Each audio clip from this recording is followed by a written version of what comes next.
Stand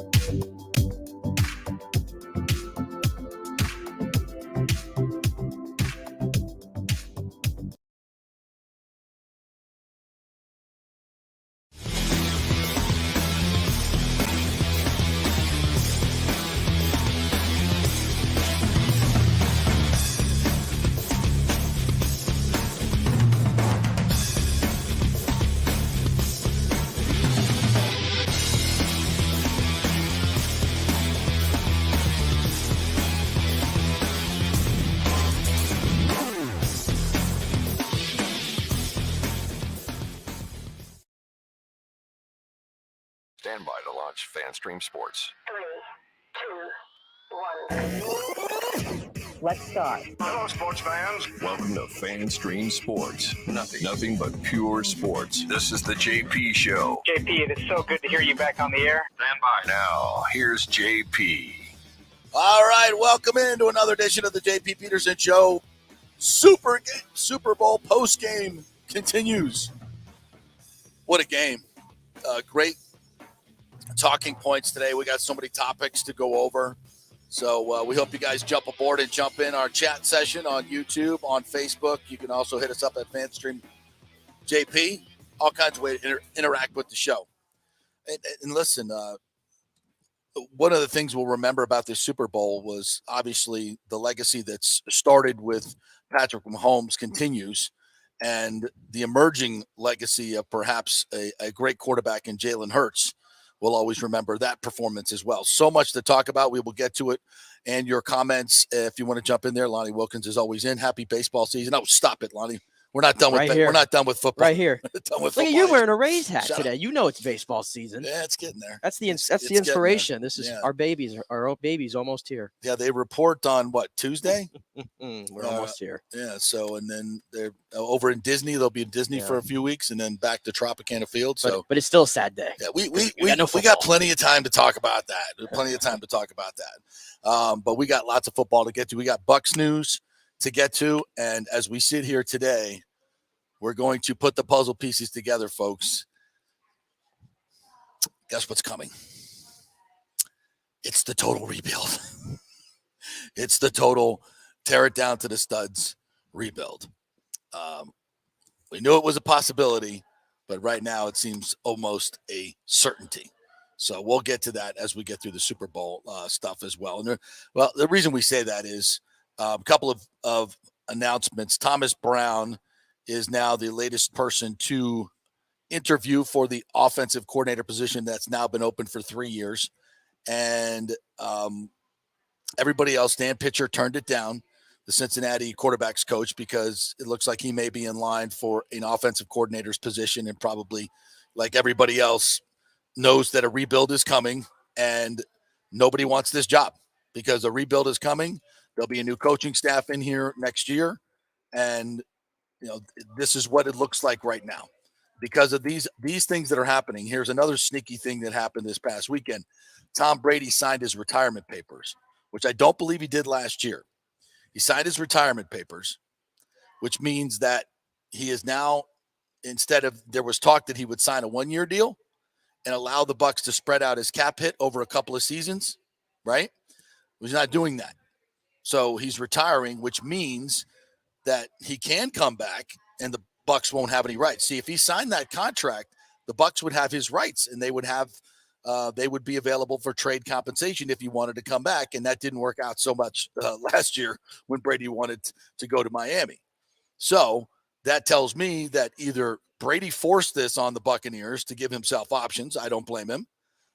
And that told them, well, they got to eat that $35 million right now, which pretty much says there's no way they could really do a strategy where they could keep going and try to win this division and go all out, go get Derek Carr, go get a competent quarterback.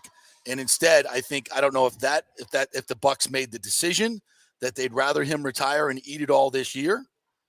That would explain why they're keeping Todd Bowles and some other reasons as well. But to me, this signals that nobody wants the OC job because they all know he's a lame duck in Todd Bowles. They all know the Bucs are going into a rebuild. And now you're down to the Rams no disrespect to Thomas Brown, but the Rams assistant head coach, tight ends coach, who's never called plays before, as far as I know, certainly not in Los Angeles. And now he's the next person to be, and could be the next great OC. Nobody knows, but it's not something where they're going out and they're paying a Todd Monken or trying to get a Todd Monken in here and bringing in a Derek Carr. That's something that I was hoping to see so they can continue in battle for this division title. To me, this now signals that the Buccaneers are going full rebuild. We don't know for sure, but as we put these puzzle pieces together, that's what it tells me. As I say, good morning to Nick Gaddis. How are you? Would you agree with that? Good morning. I mean, that's one way to look at it. I don't know. It's hard to kind of judge where the Bucs are going. It's kind of like, we come here 1 week and we're like, well, there's no way you could tear it down to the studs, right? Look at the division. Right. Look at the quarterbacks in the division. Yeah. There's still a scenario where you could get a really good quarterback in here and work the cap, and Mike Greenberg and John Spytek, the best in the business. We're all going to do it. Right. And then it's like one little move happens with the Brady filing, the filing of the papers officially. And now we're talking about, this might be a rebuild scenario. Yeah. And then I think Mike Garafolo said that they're going to give Kyle or Jeremy Fowler, maybe both of them said it. Yep. They're going to give Kyle Trask every opportunity to compete for the starting job. That was another little piece of the puzzle. Was the other piece that came in. Yeah. And then also Garafolo continued to report that the Bucs are going to be in the veteran quarterback market, although a cheaper alternative. That would suggest not Derek Carr. Not that we were ever talking Aaron Rodgers, but certainly no. That was never going to happen. That was never going to happen.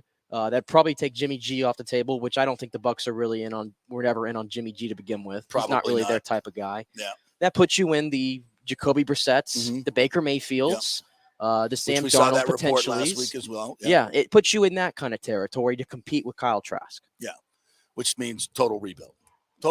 And listen, you got to do it eventually, so I get it.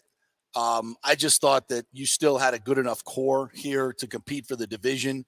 You bring in a Derek Carr, which would bring a more established offensive coordinator or head coach if you wanted to go that route. You could do it, and I think you would win the division. I don't know. And once you can win a division, get a home game. Who knows? You stay healthy. You don't know.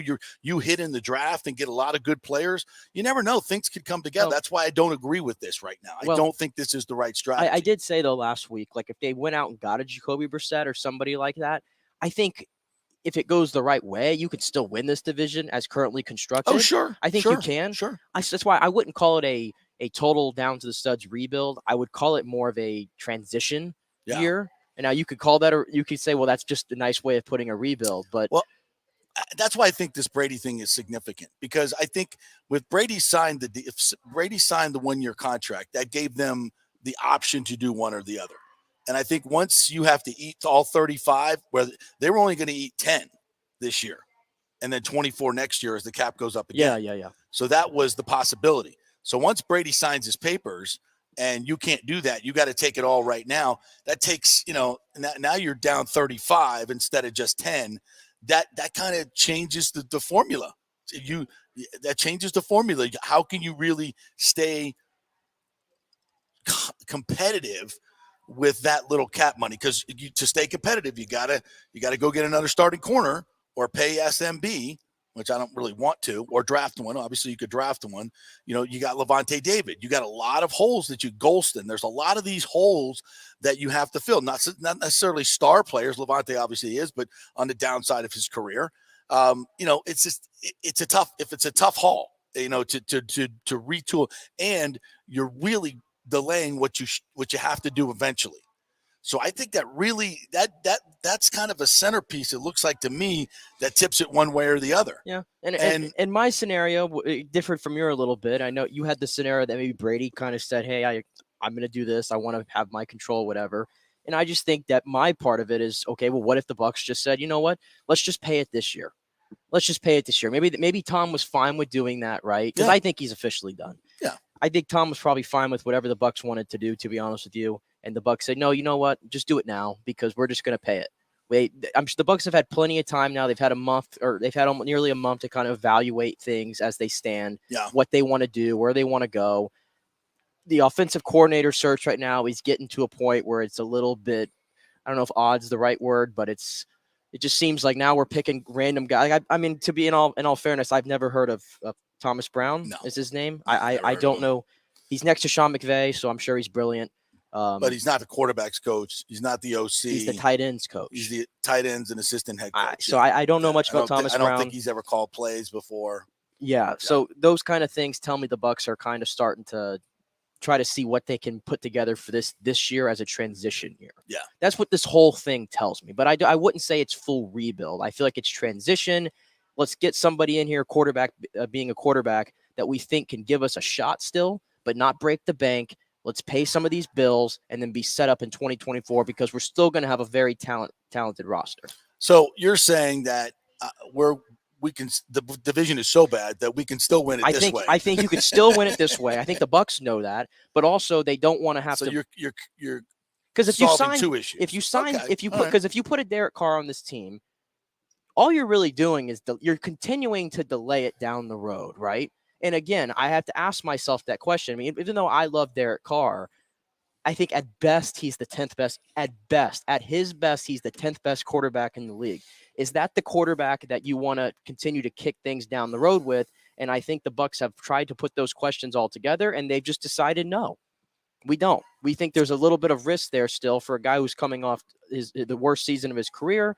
We're not going to do it. Let's go get somebody that's cheaper and push it down. And there may be somebody in this draft that they really, really like, that they think they can get. At 19? Yeah. Do I need to tell you that Jalen Hurts, where he was drafted? Yeah, I know. Yeah. Yeah. Where Brock Purdy was drafted? Where, we could go down the line. There's a lot of guys. There's a lot of guys that are sitting out there that we don't know. We don't know about. And maybe the Bucs have identified one of these guys that are not, Anthony Richardson, who actually will probably be there at 19. I don't think so. I don't know. He's gonna. You already know Anthony Richardson's gonna have like the best combine. Oh my God! In the history of combines, and he's gonna be a top. He'll be underwear football all-star. Absolutely, 100% on that. But go turn on the tape, and he's so ridiculously inaccurate that it's. And this Jalen Hurts was not the greatest passer in the world. Look how good he was yesterday as we transition into talking about the Super Bowl. Mm-hmm. I mean, he could have easily been the MVP and given a shot with the minute 55 left. May have been. Can you imagine the narrative today if they don't make that bullshit holding call and Jalen Hurts takes them down the field and defeats Patrick Mahomes? Then it's so funny. I love how the narratives change, right? Then it's the passing of the torch to Jalen Hurts. Mahomes is now a loser. He's 1-2 in the Super Bowl. 1-2 in Super Bowls. Can't win the big one. Andy Reid's 1-3 in Super Bowls. The league needs a Tom Brady. The league needs another superstar. We got to have that, dude. We got to have another superstar. Who better than Patrick Mahomes? Let's make sure that happens. He has reached. He has absolutely reached the Brady tier of getting the calls. He's in that holding to me. He's in that tier now. That flag was late.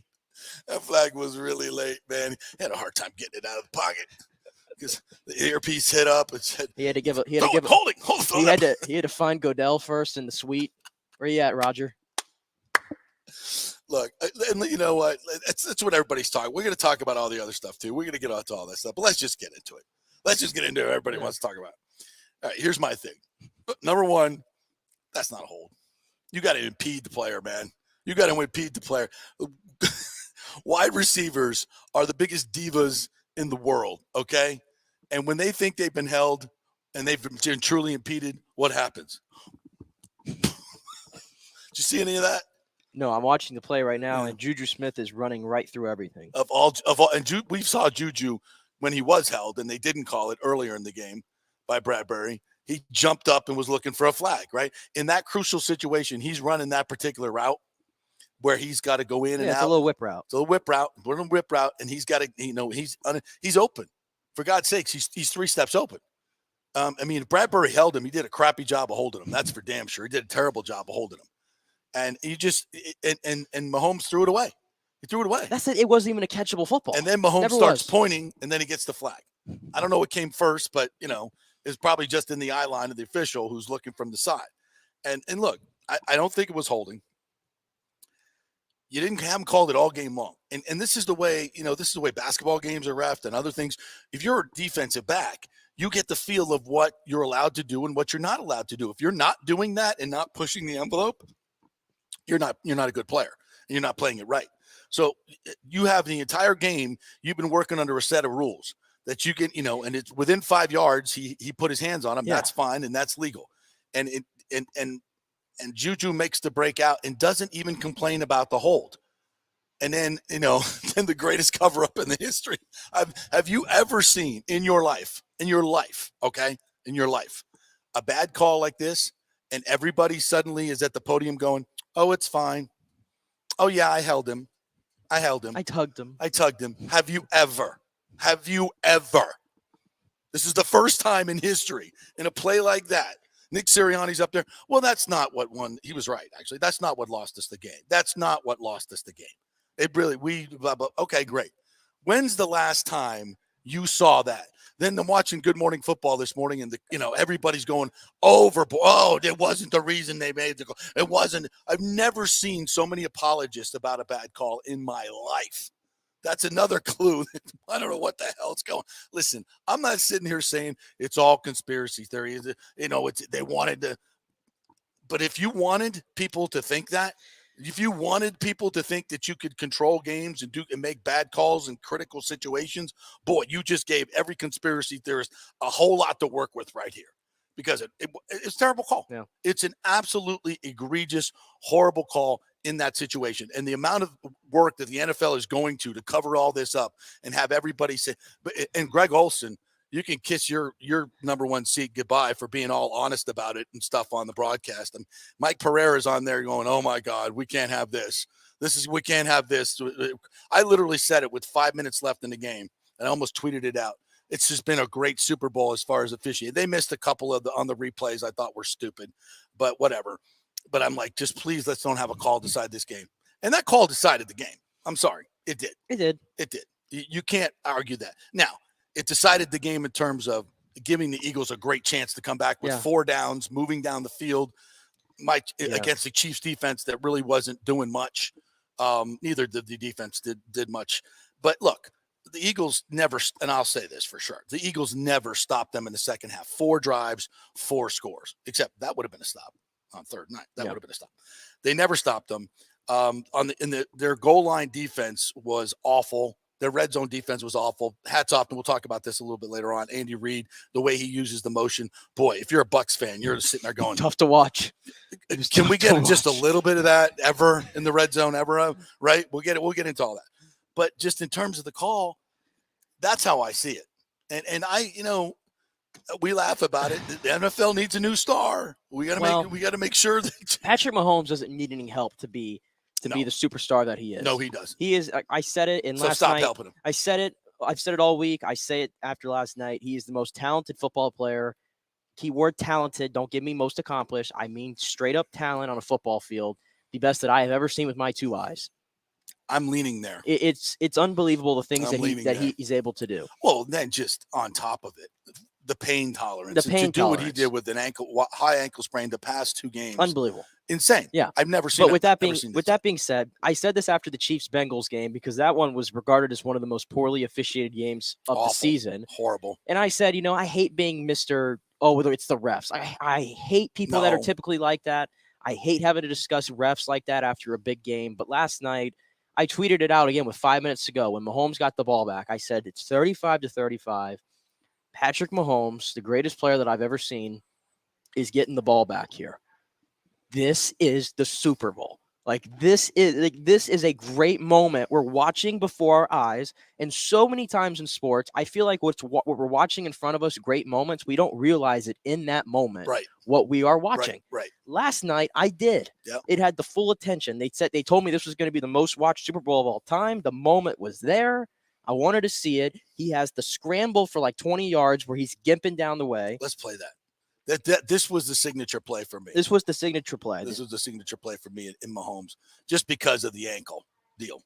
Mahomes in trouble, gets away. Mahomes racing with the bad ankle and all inside the 20. He's taken down. I mean, that puts him into field goal range. Yep. Was that third? That was 3rd down too. Yeah. I mean, and I'm no, that was a 1st and 10. And I'm watching him run away from guys.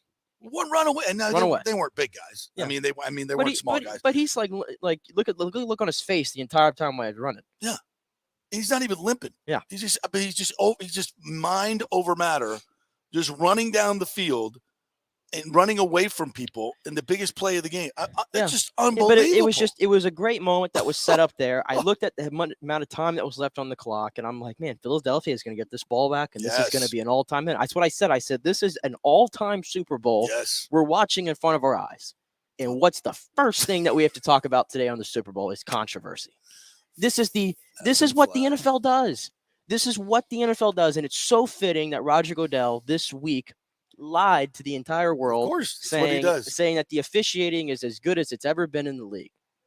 And I got to tell you for how many minutes was it? 58 minutes last night. And generally, I thought the officiating was pretty good. They were letting them play. We can have the debate all we want about the replay stuff, but everything that happened within the confines of the field, I thought the officials were excellent last night, letting them play like a Super Bowl should be. Too, yeah. And to make that call there, it really is. It's sickening because Juju Smith-Schuster didn't impede him at all. Didn't impede him at all. It did not. Like I said, diva receivers aren't calling for a flag. It wasn't a hold. I have no dog in the fight in this Super Bowl. I could care less who wins. I mean, selfishly, I wanted the Chiefs to win because I made my prediction. By the way, I said the Chiefs were going to score 38. They scored 38. Yeah, very nice. Very nice. Thank you. I had the Eagles and the under. Thank you. I thought I counted on that. I hope you didn't bet on that. I hope you didn't bet on that. Oh, I did. I'm so sorry. Yeah.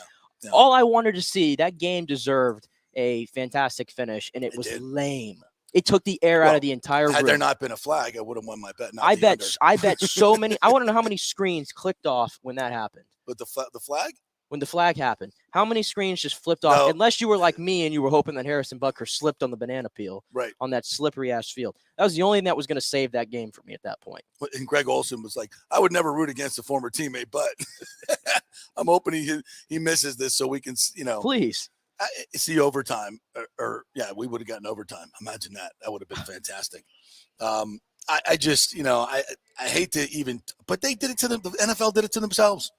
I mean, you just can't make that call in that situation, and you haven't called it all game.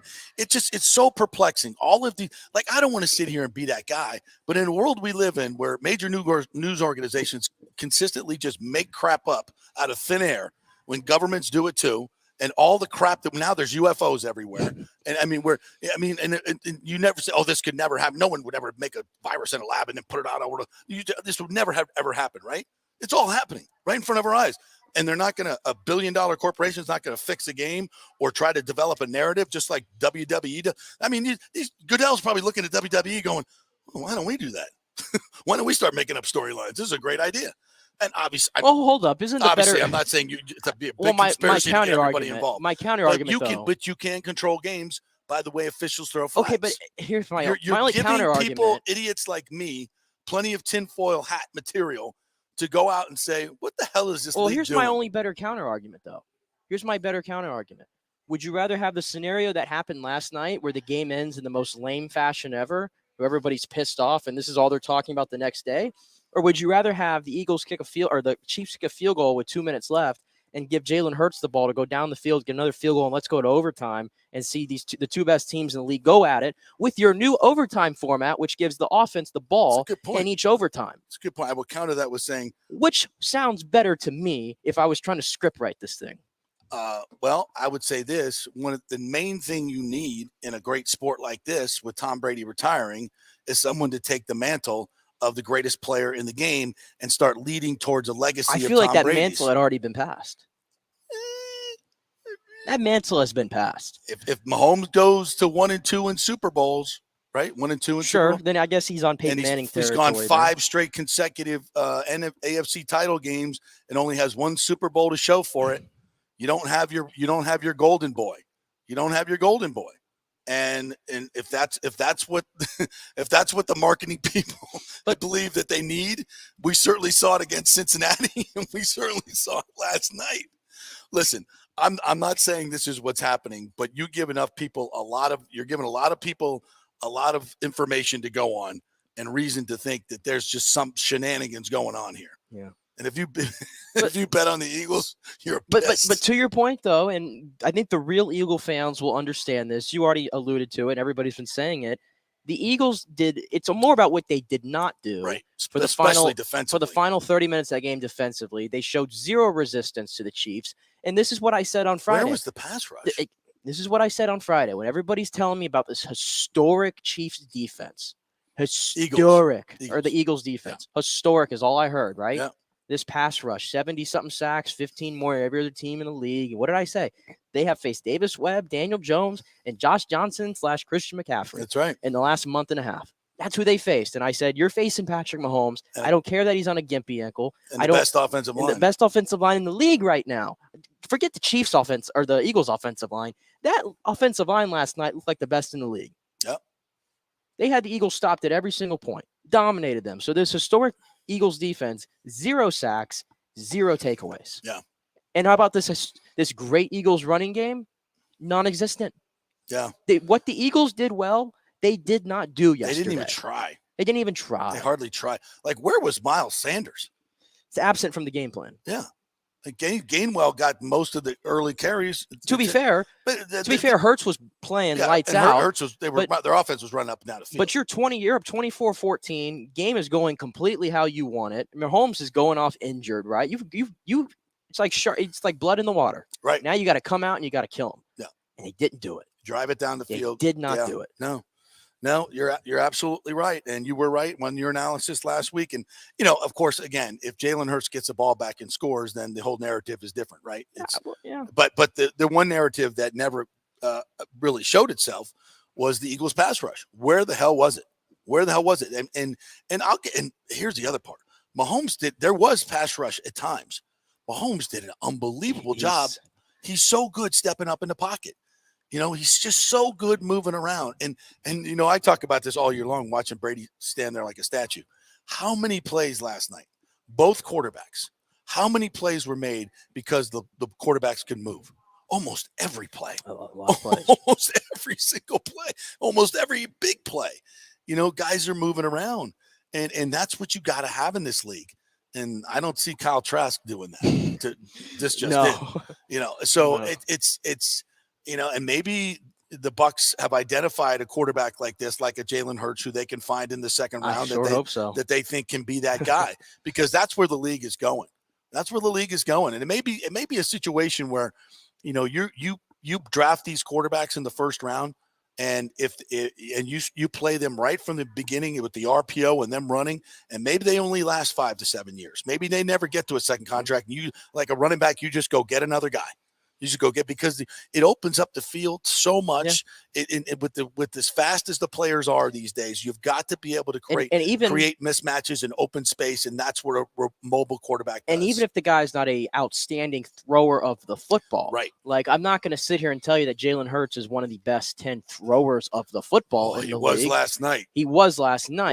Wow. Throwing down the field, not exactly his. If you see the Hail Mary at the end. Well, he slipped. Well, of course he slipped. MO of the night. Of course, yeah. But that turned into a big, a meme last night, was that Hail Mary attempt. George Toma, the sod god. The sod god. In his 90s, that they are celebrating. 94 this was years his last old. game, and it's like, oh yeah, you better retire. In all respect to George, yeah. And don't get upset with me for saying this, this was more evidence that old white men in all these positions, you gotta go. You've got to go. Start with the president. You got to, in every single avenue of life, you got to go. Sorry. Listen, I ain't arguing. The sod father, the sod father had his last hurrah last night. Yeah. He's done. Yeah, please be done. Get him out. Please be done.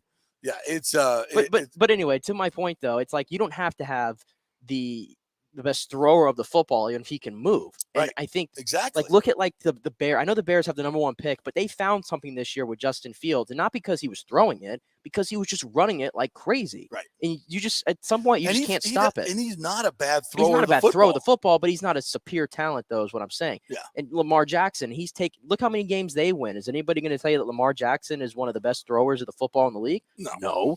But you can make it work. So, to your point, if you can just get somebody that moves, it's that simple in the modern game, you've got a shot. Yeah. And if you can get somebody who has incredible arm talent and moves, you got Pat Mahomes. You got Pat Mahomes. You You've got got Pat Josh Mahomes. Allen. Josh Allen. Exactly. You've got Burrow to an extent. Yeah, I mean, Burrow can run way can better run. than people think. You know, he's got speed. He can really move around, and it's where the game is going. And I think the Bucs certainly have decided that.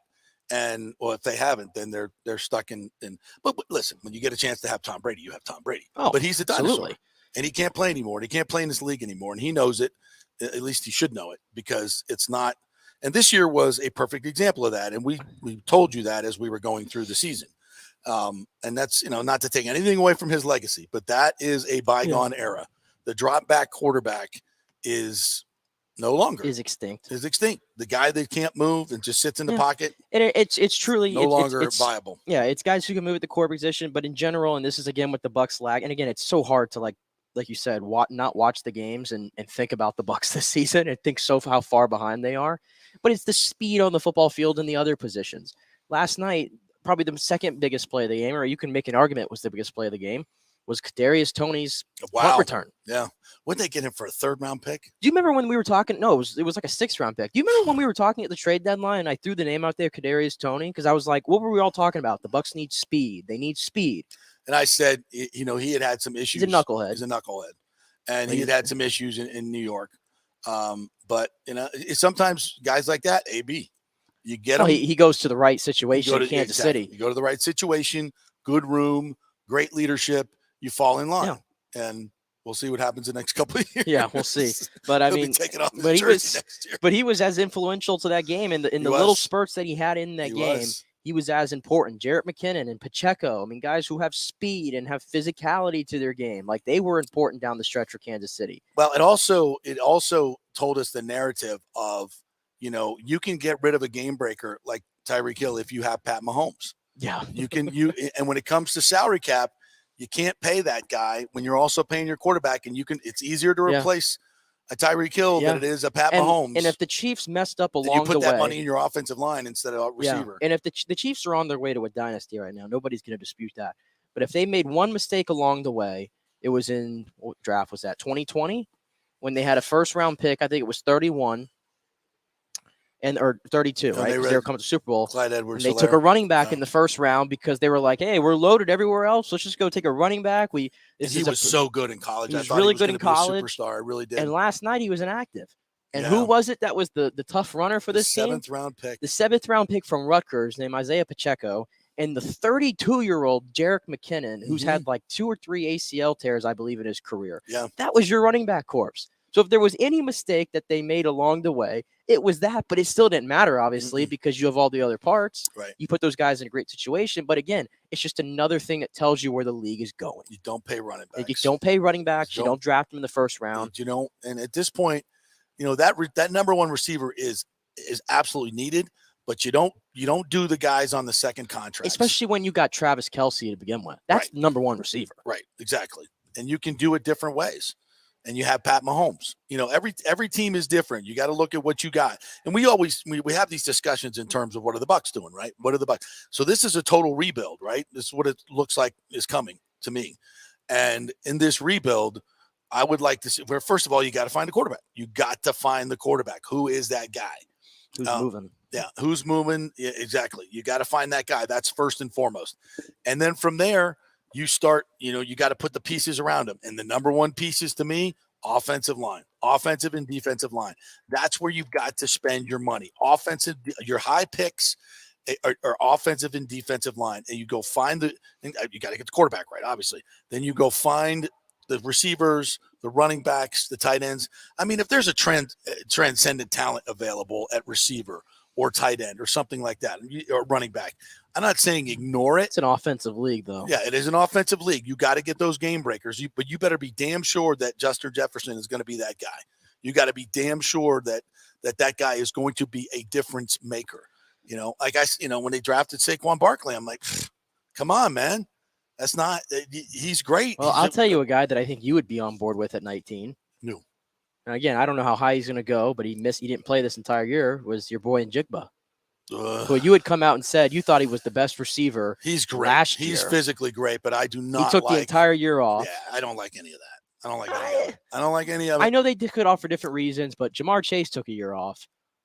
There's a lot of guys. I don't know the guy at all. I know people that do know him, and they speak that are big Ohio State fans, boosters within that whole really well. The guys that are really, really in the know, that are talking to coaches about guys who the coaches will tell them stuff that's for real. And their opinion of Smith-Njigba is like, doesn't want to play, not all about himself. You know, he's a receiver then. Yeah. So, can you change those guys? Yeah, sometimes. Well, regardless of that, I just mean like his talent. Like, Yeah. to me, his talent level, if that's a guy that's a 19, but you got to give it's me hard to pass But up. you got to give me a solid dude and a great player. You got to check all the boxes if you're a receiver or running back, and to take him in the first round. You have to check all of the boxes, and he doesn't.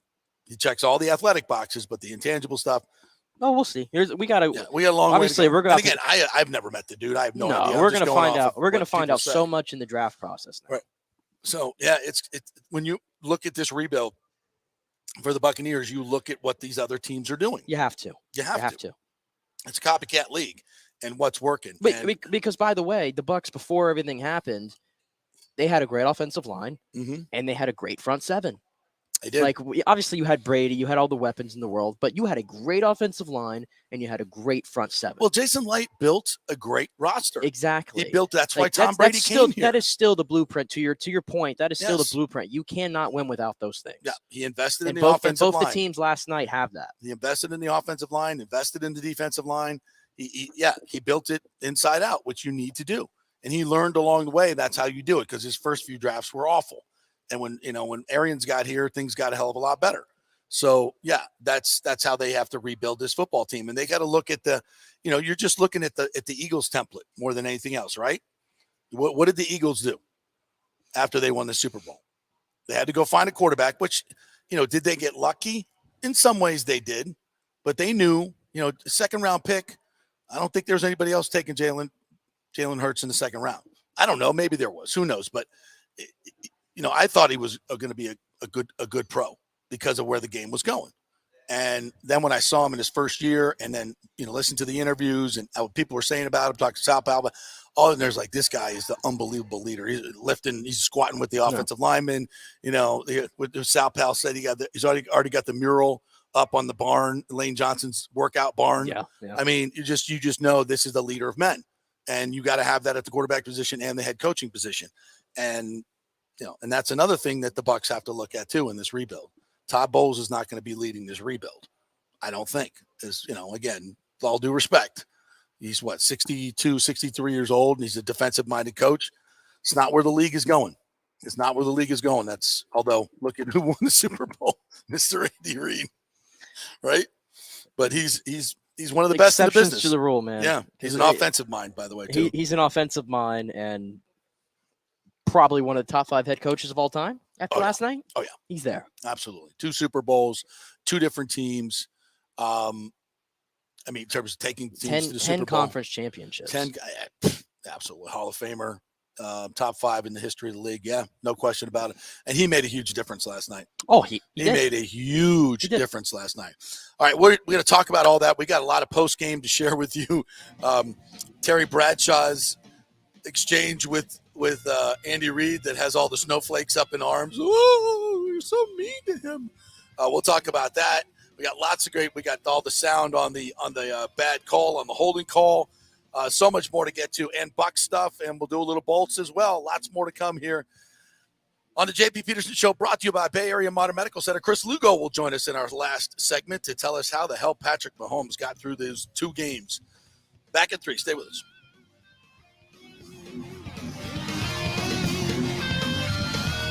JP here for the Jeeves Law Group. I've known Scott Jeeves for quite some time, and he's just like us, a huge college football fan. He loves his Gators. In fact, he sponsors our Gator Report every Thursday at 11 o'clock with Scott Carter from FloridaGators.com. But he's not just another PI attorney. He is a ferocious advocate for his clients. Scott Jeeves is a board-certified civil trial lawyer and a certified circuit court mediator practicing in Tampa Bay for over 30 years. He is an AV preeminent rated civil trial lawyer and certified circuit court mediator. Folks, these designations are not just given out. They're given only to the best trial attorneys. But more than anything, Scott takes these cases personally. I've heard it from his clients. He's a fighter you want on your side. Insurance companies hate it when they see you're represented by Jeeves. He's just different. 727-894-2929 or go to JeevesLawGroup.com. That's JEEVES lawgroup.com and tell them JP sent you. Now is the time to make sure your home insurance is in order. In the last year, many of us have made improvements to our homes. So call the folks at Italiano and discuss these upgrades to make sure you have enough coverage. According to a recent report, almost 64% of homeowners don't have enough insurance on their home, which is their most valuable asset. Also, a great time to make sure you have flood insurance. Even if your mortgage company does not require flood insurance, your home could still be at flood risk. Another big item as we enter hurricane season is making sure your pool enclosure is added to your policy and there will be no issue at claim time. That happens a lot. So call your friendly agent at Italiano Insurance to review your policies today. 813-877-7799 or ItalianoInsurance.com. Attention, if you are home shopping or looking for a refinance, and even if you already have the approval letter, you must call my man Scott Fitzgerald at American Mortgage Services. Scott has a brand new program available in the greater Tampa Bay area called the Community Advantage Loan Program. Get this, no money down, no mortgage insurance, no points, no origination fee, purchase or refinance, and loan amounts up to $647,000. Now, there are some application requirements. It must be a single-family home, one unit, primary residence, and have a minimum 640 credit score. The program only applies to certain neighborhoods, so you have to call to find out if you qualify. So call Scott Fitzgerald at 813-294-7595 or email him at scott@amstampa.com. Now, even if you don't qualify for that program, Scott will shop your loan around, get you the best rates, and won't charge you the huge upfront fees. And if you've had issues with your bank calling you back, Scott will return calls immediately or at least the same day. 813-294-7595 or email him, scott@amstampa.com. Scott Fitzgerald, MLS 386722, American Mortgage Services, 1000 North Ashley Drive, Suite 1020, Tampa, Florida.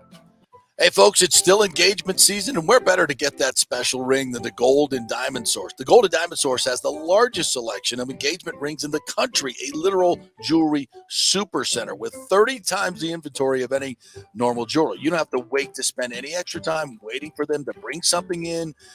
They have everything right there in-house, so why go anywhere else? And you can get up to 15% off this January if you buy something with the birthstone, which is garnet. Garnet and gold, Florida State, get something for your favorite Seminole. And let's not forget the Emily collection from Emily Johnson Weintraub. Very affordable, real gold and diamond jewelry, always stylish and unique.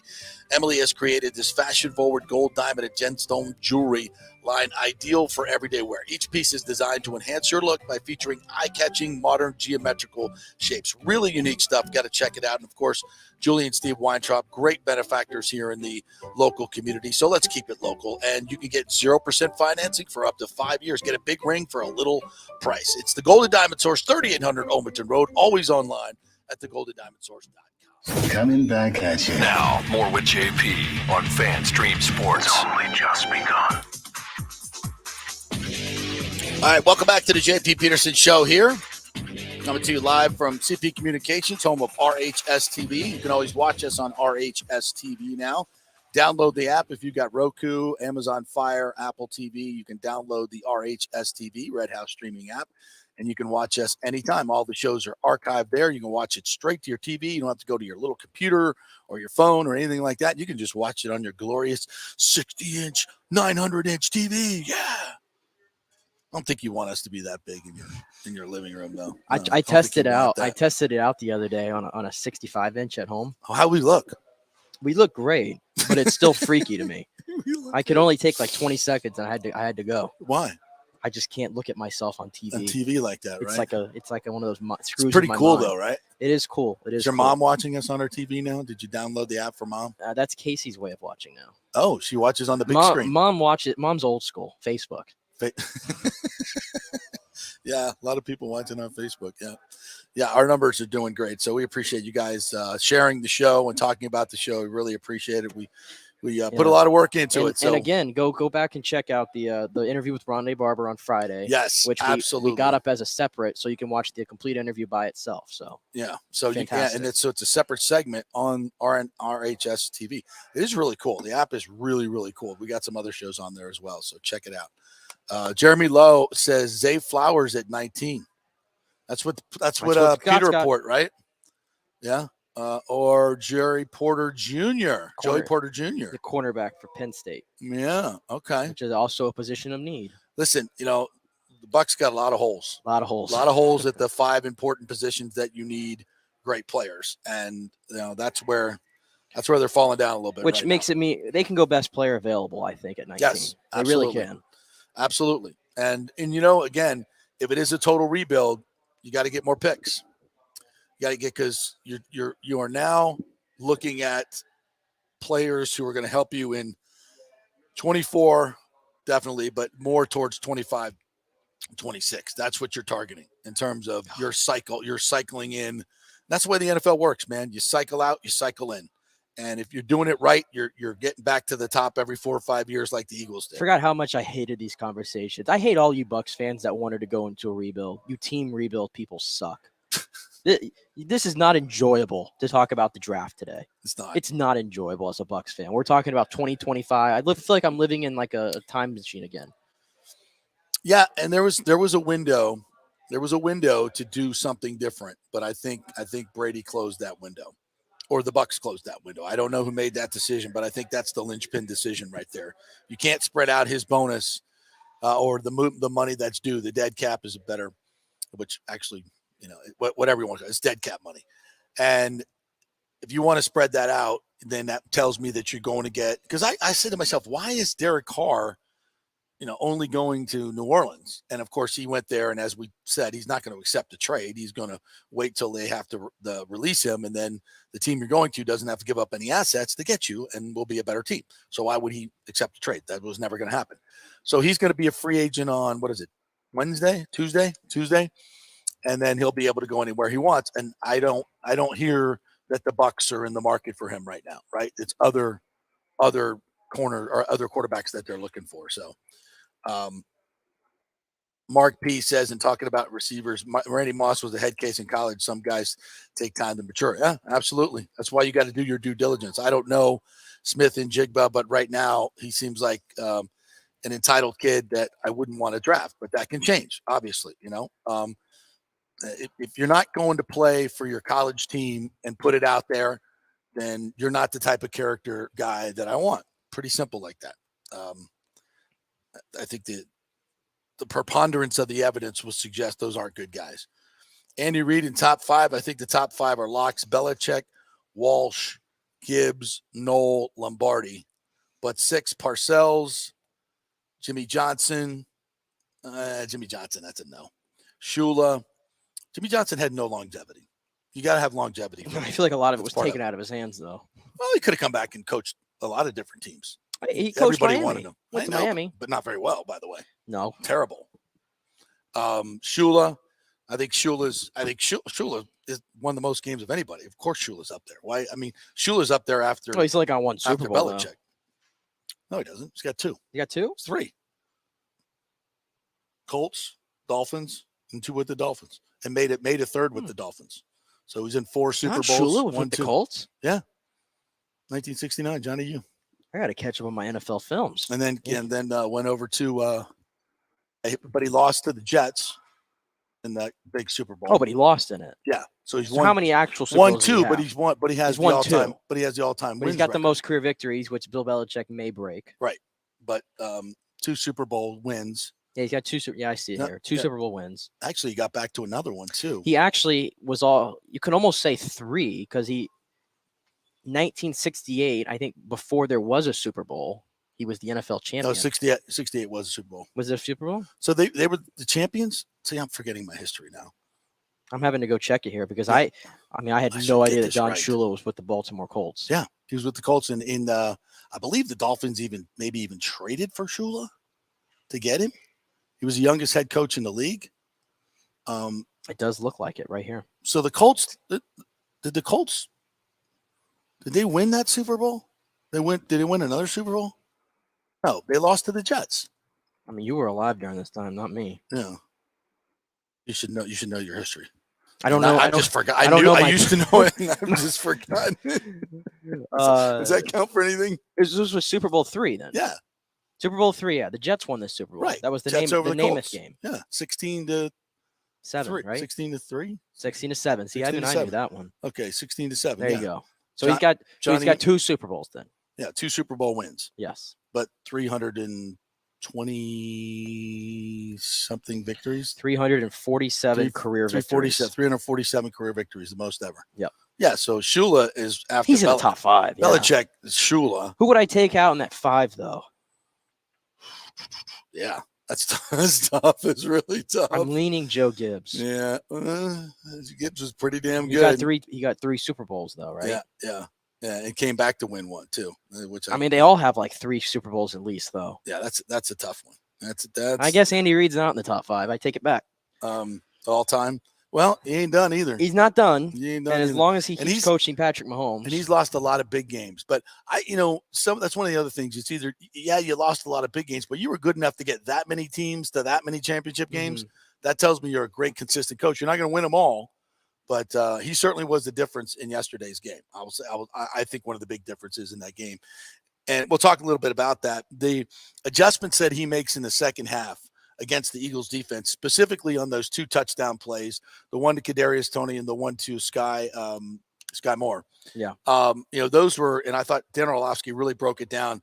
The adjustments that what the Eagles were doing in those formations and with that short motion was doing a rock and roll where they replace the defensive backs. They kind of just roll the coverage, just giving different responsibilities.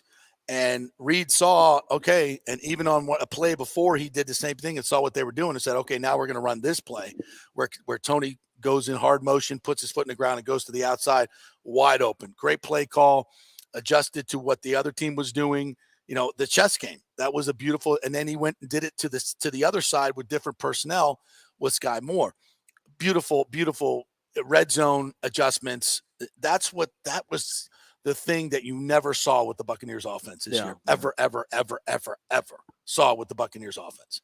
So I thought Andy Reid was absolutely phenomenal in his play calling, the way he got guys open, schemed them open, especially in the red zone.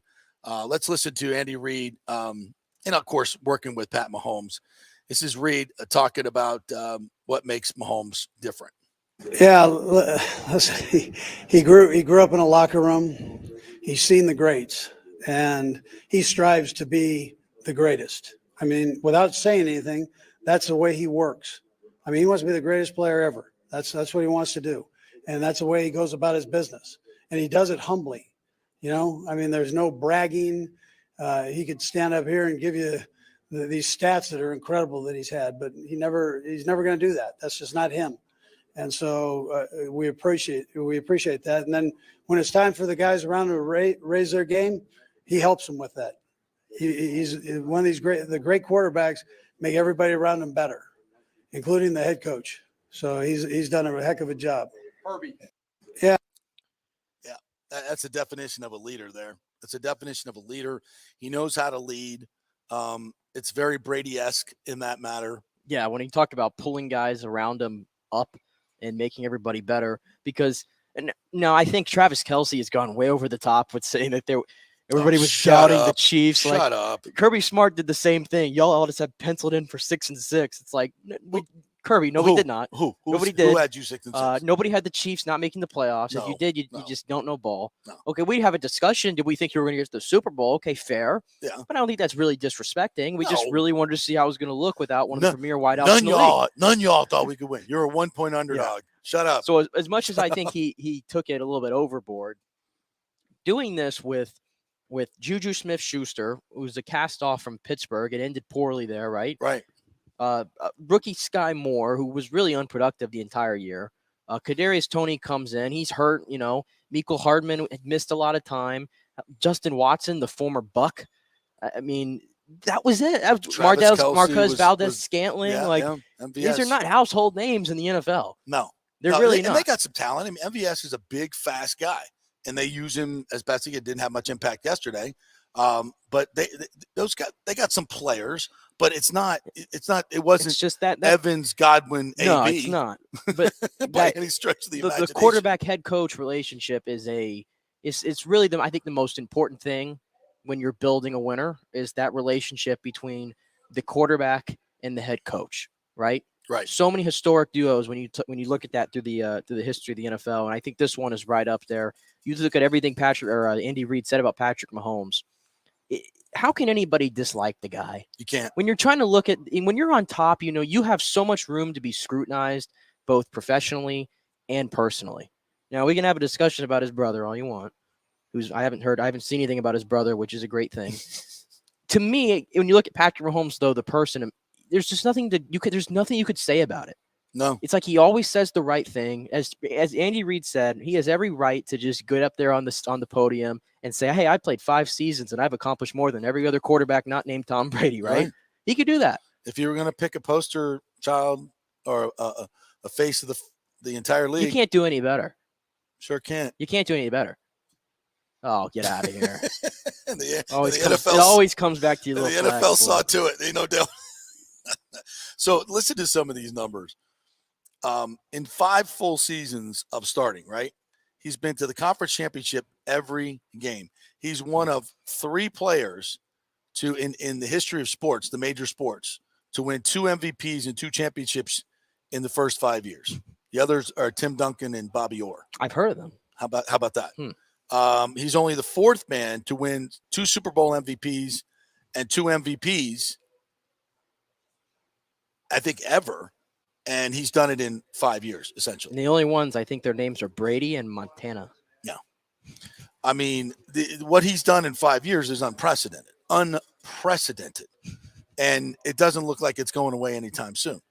And he's your face of the league. There's no question. Tom Brady has handed the mantle, the torch, whatever you want to say. It goes over now to Patrick Mahomes, and he is everything that the NFL. He's a man of color, right?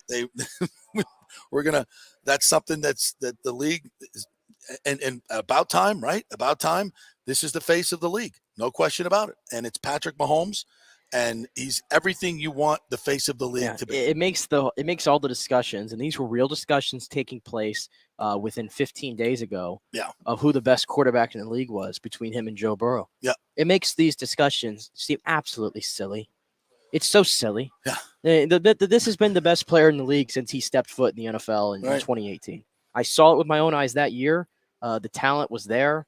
And now that he's starting to put it together, I mean, 3 Super Bowls in 5 years, or at least appearances. I know Brady's got the 3 and 4, right? But the level at which Patrick Mahomes is playing in these games is the difference. Yeah. He's unbelievable. And the ankle thing, crazy, absolutely crazy. Let's listen and hear another great soundbite, because I want to transition into Jalen Hurts as well. I do not want that performance to go unnoticed. No. It was amazing. 70 yards rushing, the most in the history of the Super Bowl by a quarterback. Over 300 yards passing. It counted for 4 touchdowns in the game. That and a 2-point conversion where there were 5 Chiefs and 2 blockers on the corner. No. And he was not going to be denied. What a run. What a run to tie the game up. That was just pure will. Yeah, that would have been his Super Bowl MVP moment, I think, if they had won that game. Because I forget who it was. The corner 21 had a shot at him, and he took his shot. Yeah, he hit him. fought right through it. He fought right through it. While 2 guys were hanging on him, another guy, free runner, just came up and knocked the crap out of him. It's because he didn't go backwards. Yeah. He went forwards. It's because he's not a tall guy, but I think a lot of people don't give him enough credit for how – I'm not 600-pound squat, bro. I don't want to say bulky, but he's bulky. He's got some. There's something to him. He kind of like Russell Wilson. Kind of reminds me of that. He's really small, but he's kind of like filled out Stocky. a bit. Yeah. Stocky. There you go. And he is powerful. Yeah. What a run. Here's Patrick Mahomes talking about Jalen Hurts.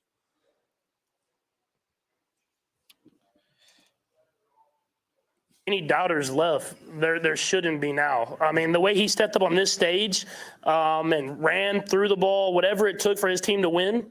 I mean, that was a special performance. I don't want it to get lost in the loss that they had. I mean, even whenever we got all the momentum in that game and we went up 8 points in the fourth quarter, for him to respond and move his team right down the football field and run it in himself for the 2-point conversion, it was a special performance by him, man. And I mean, you make sure you appreciate that when you look back on this game. Yeah.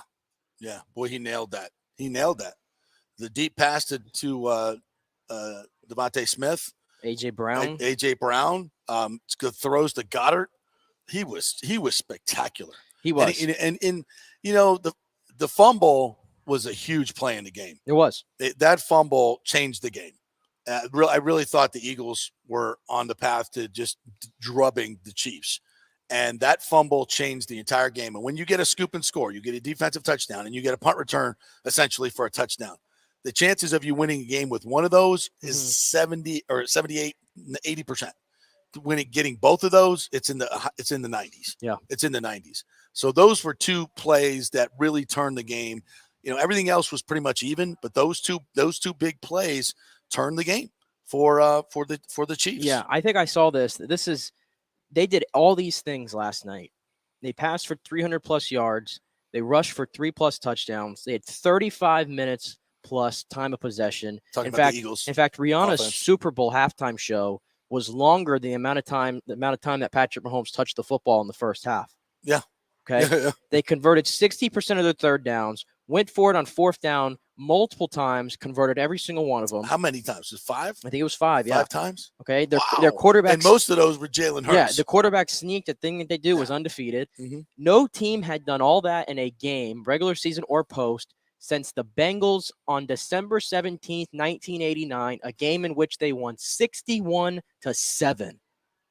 And they lost this game. Holy crap. That's unbelievable. That's the thing that's so crazy. It's like, yeah, did the Eagles leave some plays out there in the second half defensively? Oh, yes, they did. But at the same time, this was a well-played game from all parties involved. It's hard to really go at the Eagles. I mean, I know they didn't do the things that they do well, but look at everything they did do well. You can't argue with what they did offensively. You can't. And They Jalen did Hurts, everything they need. What got them beat was the scoop and score and the punt return and Pat Mahomes. Yeah, in the margins in a game like that, it's what it is. Yeah, you got to play perfectly. And Mahomes played perfectly in the second half. They scored on every possession and would have scored 4 touchdowns had they wanted to. Yeah. And shout out to Jerick McKinnon for stopping at the goal line. Think the Bucs do that? No, we know they don't because they had the chance. Who was it? Was it a decade ago? Ahmad Bradshaw did not fall. Remember, he went in by accident. Yeah. I thought he was going to walk right in. Yeah, well, they wanted him to. Greg Olsen did not. Did you hear him? What? He's like, he's got to get down. He's got to get down. Yeah, he was yelling at the TV. The Eagles wanted him to. They weren't even playing defense anymore. Yeah, and oddly enough, had Mahomes completed the pass to a wide open Juju Schuster that there was, quote, holding on, that would have been a touchdown and given Hurts a chance to answer. Yeah, it would have been great. Yeah. It would have been great. And Jalen Hurts, I tell you what, his story arc to me, when I hear some of these story arcs, I feel like a lot of it's so like manufactured, and they have to really dramatize it. Yeah. But Jalen Hurts it truly is. It feels like just yesterday that we were watching him struggle against Georgia in the 2017 national championship game, gets pulled for Tua Tagovailoa, who the freshman, the new guy on the scene, way more talented, right? Tua Tagovailoa wins that game, and Jalen Hurts has to sit there and watch all of it happen in front of him, knowing I just lost my starting job. And embarrassed in front of the world in a national championship game. And you know what's telling about Jalen Hurts? And after the game, he said, I was awesome. Yeah, and what's telling about Jalen Hurts, the person here, and it gets lost in this story arc a lot. He didn't transfer after that season. He stayed at Alabama for the next season. And then went to Oklahoma. And then when Tua got hurt, he had to come in the SEC title game. That's right. And he was ready. Yeah. And then he played really well. He was ready when his number was called. His stock went up a little bit. And then he worked on a transfer, and he did it the right way. He talked to Nick Saban, who said, hey, I want you to go to Oklahoma. It's going to be a really good fit for you. Goes to Oklahoma, has a Heisman-type season, and puts himself into the conversation where he probably wasn't even going to be drafted. gets drafted second round behind Carson Wentz. Everybody's like, what are you doing? Why are you doing this? Right. Carson Wentz is at the time, he was still regarded as a really good quarterback. Mm-hmm. Gets the job, and it was scrutiny from day one, was it not? Was. Playing in Philadelphia. Even at the beginning of the season, after he took him to the playoffs last year, lost to the Bucs, there was still questions about him as a quarterback. Yeah. You know, I mean, I remember Sal Powell coming on in the beginning of the season talking about it. So there's the Eagles, the fans have not accepted him. And I said, I don't know why, because I don't know what you're watching. Yeah. I mean, the guy can, he's not a perfect passer, but he runs. He's a great runner. He's a tremendous leader. That position demands you be a tremendous leader, a leader that Carson Wentz was not. Carson Wentz has not failed because of his ability. He's failed because he's not a leader of men. No. And you saw that with that Philadelphia team when he went down. Nick Foles was not as good a quarterback as Carson Wentz, but he was a better leader. He was respected, though. He was respected, and he was a better leader, and the team played better behind him. And that matters. Character matters when it comes big time when it comes to quarterback. He's your leader. Yeah. And everybody's going to follow what he does. Everybody focused on this entire offseason about what the Eagles should do. I mean, people saying you got to get another quarterback in here, all because he played poorly against the Buccaneers in that playoff game. That's all it was based off of. Forget the fact that he took a team that had no expectations, first-year head coach, to the playoffs. Right.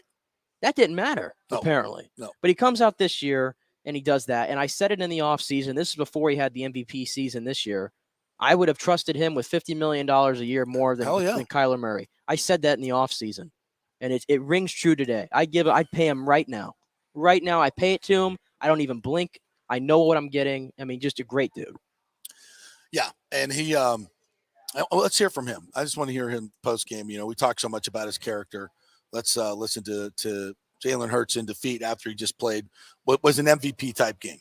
No question about it. Man, I think you want to cherish these moments. You want to cherish these moments with the people that you've come so far with. Your family, your loved ones, your teammates, your peers, everyone that you do it with and do it for. And I'm so proud of this team. I will say I'm so proud of this team for everything that we've been able to overcome. Obviously, we had a big-time goal in the end that we wanted to accomplish, and we came up short. I think the beautiful part about it is everyone experiences different pains. Everyone experiences different agonies of life, but you decide if you want to learn from it. You decide if you want to use that to be a teachable moment, and I know what I'll do. What a great leader. Yeah. What a great the last thing to 10 say. seconds of that. Yeah. I mean, listen, man, this will drive him, but also he's enjoying the moment. This is an accomplishment. You made it to the Super Bowl and you played your ass off. Yeah. I mean, yeah. And you, by the way, you just made yourself generational wealth for yourself and your family forever. And, when he was sat down at halftime of that game, whoever predicted Jalen Hurts would be in the Super Bowl 6 years later, leading an Eagles team and putting out an MVP performance. And it's not a question of who the better quarterback is between him and a Tua anymore. Well, nobody. It's not a question. Nobody not even close.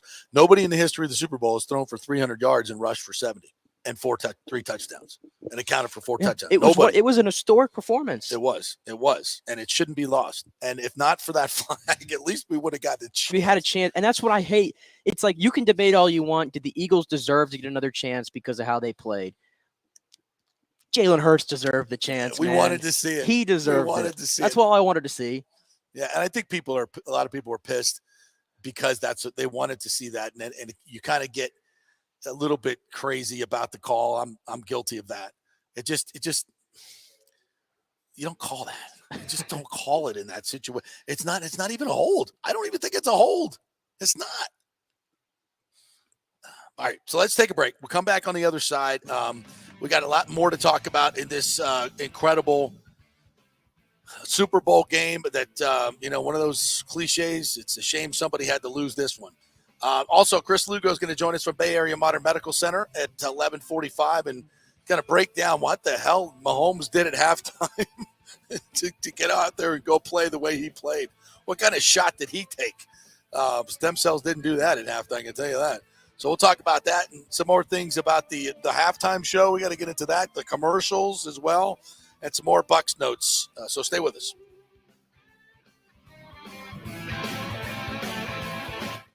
Was your car totaled in an accident? Did your insurance company use Kelley Blue Book or NADA to appraise the value of your car? Chances are they didn't, and you got shorted maybe thousands of dollars. Call the Jeeves Law Group for a free case evaluation because your insurance company may still owe you money. 727-894-2929. It's a free call, so why not find out if you have a case? Insurance companies have been running this scam for a while, and most folks don't know if they've been shorted. Trust me. Scott Jeeves is a different kind of attorney, the kind insurance companies hate to go up against. He could recover thousands of dollars, so why not call 727-894-2929 or go to JeevesLawGroup.com. That's JEEVES lawgroup.com and tell them JP sent you. JP here for Emerging Investigations, Tampa Bay's premier investigation agency. Do you suspect your spouse is cheating or involved in a divorce, that your spouse is hiding money, an ex-employee or current employee with suspicious behavior? Is there a criminal matter you need help with? If you need information you can count on, using the professionals at Emerging Investigations is a slam dunk. Emerging Investigations is a licensed and insured private investigation agency, family-owned. Emerging is your ideal resource to secure evidence and validation, allowing you to make informed decisions in life's biggest matters. Led by industry executive Brian D'Antonio, Emerging possesses the experience and resources to get needed results. Emerging Investigations maintains an excellent reputation as a premier investigation agency. They are known for results. You're not just hiring a PI, but an organized, dedicated team using state-of-the-art technology. Their proven investigative methods produce crucial information used in criminal cases, insurance fraud, and personal injury claims. Many local attorneys, industry agencies, and your concerned neighbors all count on Emerging Investigations. Just go to their website, emerginginv.com, or call 813-291-FACT. That's 813-291-FACT-3228. Get results you can trust in life's biggest matters. Emerging Investigations. Well, it's that time of year to renew or shop your health insurance provider, and you can get great health insurance for $20, $30, $50 a month. Just call 888-325-0605 to help navigate the health insurance marketplace. 1 out of 3 people in Florida are uncovered because they think they can't afford it. Not true. I made the call a couple of years ago, and they helped me get Blue Cross Blue Shield coverage, Florida Blue, for just $20 a month. Last year, it went up to $49. Oh, well. It all depends on your income and your family situation. It's a free call, 888-325-0605. They will ask for some income information. So if you have your tax returns available, that will be great, but you don't need it. They'll just answer some simple questions, and the highly trained reps will do the work for you to find out what your subsidy will be. 888-325-0605. And if you have a plan through your employer, you may be able to get it cheaper. It's a free call, so find out, folks. This has been a lifesaver for me and saved me thousands of dollars over the last few years, and you can choose your plan. It's a no-brainer. Find out. Make the free call. 888-325-0605. Get covered like me and thousands of others. 888-325-0605. The PGA Tour's Valspar Championship returns this March 16th to the 19th with 4 days of golf action plus the host of fun activities that make it Tampa Bay's hottest spring sports ticket. Sam Burns, who won in a thrilling playoff last year, is looking to make it 3 wins in a row on the Copperhead course at Innisbrook Resort. He will be challenged by a top field that includes Jordan Spieth, returning for the first time in 5 years. The 2015 Valspar champ counts 13 PGA Tour victories, including 3 majors in his career. It will be a great field and great fun. Tickets are on sale now at ValsparChampionship.com for all tournament days, both grounds tickets and premium ticket options. You don't want to miss the 2023 Valspar Championship. Let's go. Right now, back to the show with JP on FanStream Sports. All right, welcome back to the JP Peterson Show, brought to you by the great folks at the Jeeves Law Group, JEEVES lawgroup.com. Scott Jeeves, a tremendous attorney over there, and he will fight for your rights, whether it be in a traffic accident, if you have not received a full settlement, if your car was totaled. They do class action suits over there. Anything work-related incidents or employment issues, anything over there where you need an aggressive attorney fighting for you, it is the Jeeves Law Group. That is the way they do that. Personal injury, personal attention, they are the best. So go to JeevesLawGroup.com for more information. Also brought to you by the Gold and Diamond Source. Valentine's Day is tomorrow. if you haven't done anything and you don't know what to get, go see the great folks at the Golden Diamond Source, because they have a tremendous staff there. The entire Weintraub family is working there, and they know their jewelry, and they know your budget and whatever it is. Plus, they got a gift card match going on. If you just want to get a gift card, you can go in there for $500 and get 2 of them, right? So then you get one for your mom, one for your wife or your spouse, one for your girlfriend, whatever you want to do. It's your world. But just make it the Golden Diamond Source. Make it the Gold and Diamond Source. All right, so we're going to get into some of the other fun stuff. What'd you think of the halftime show?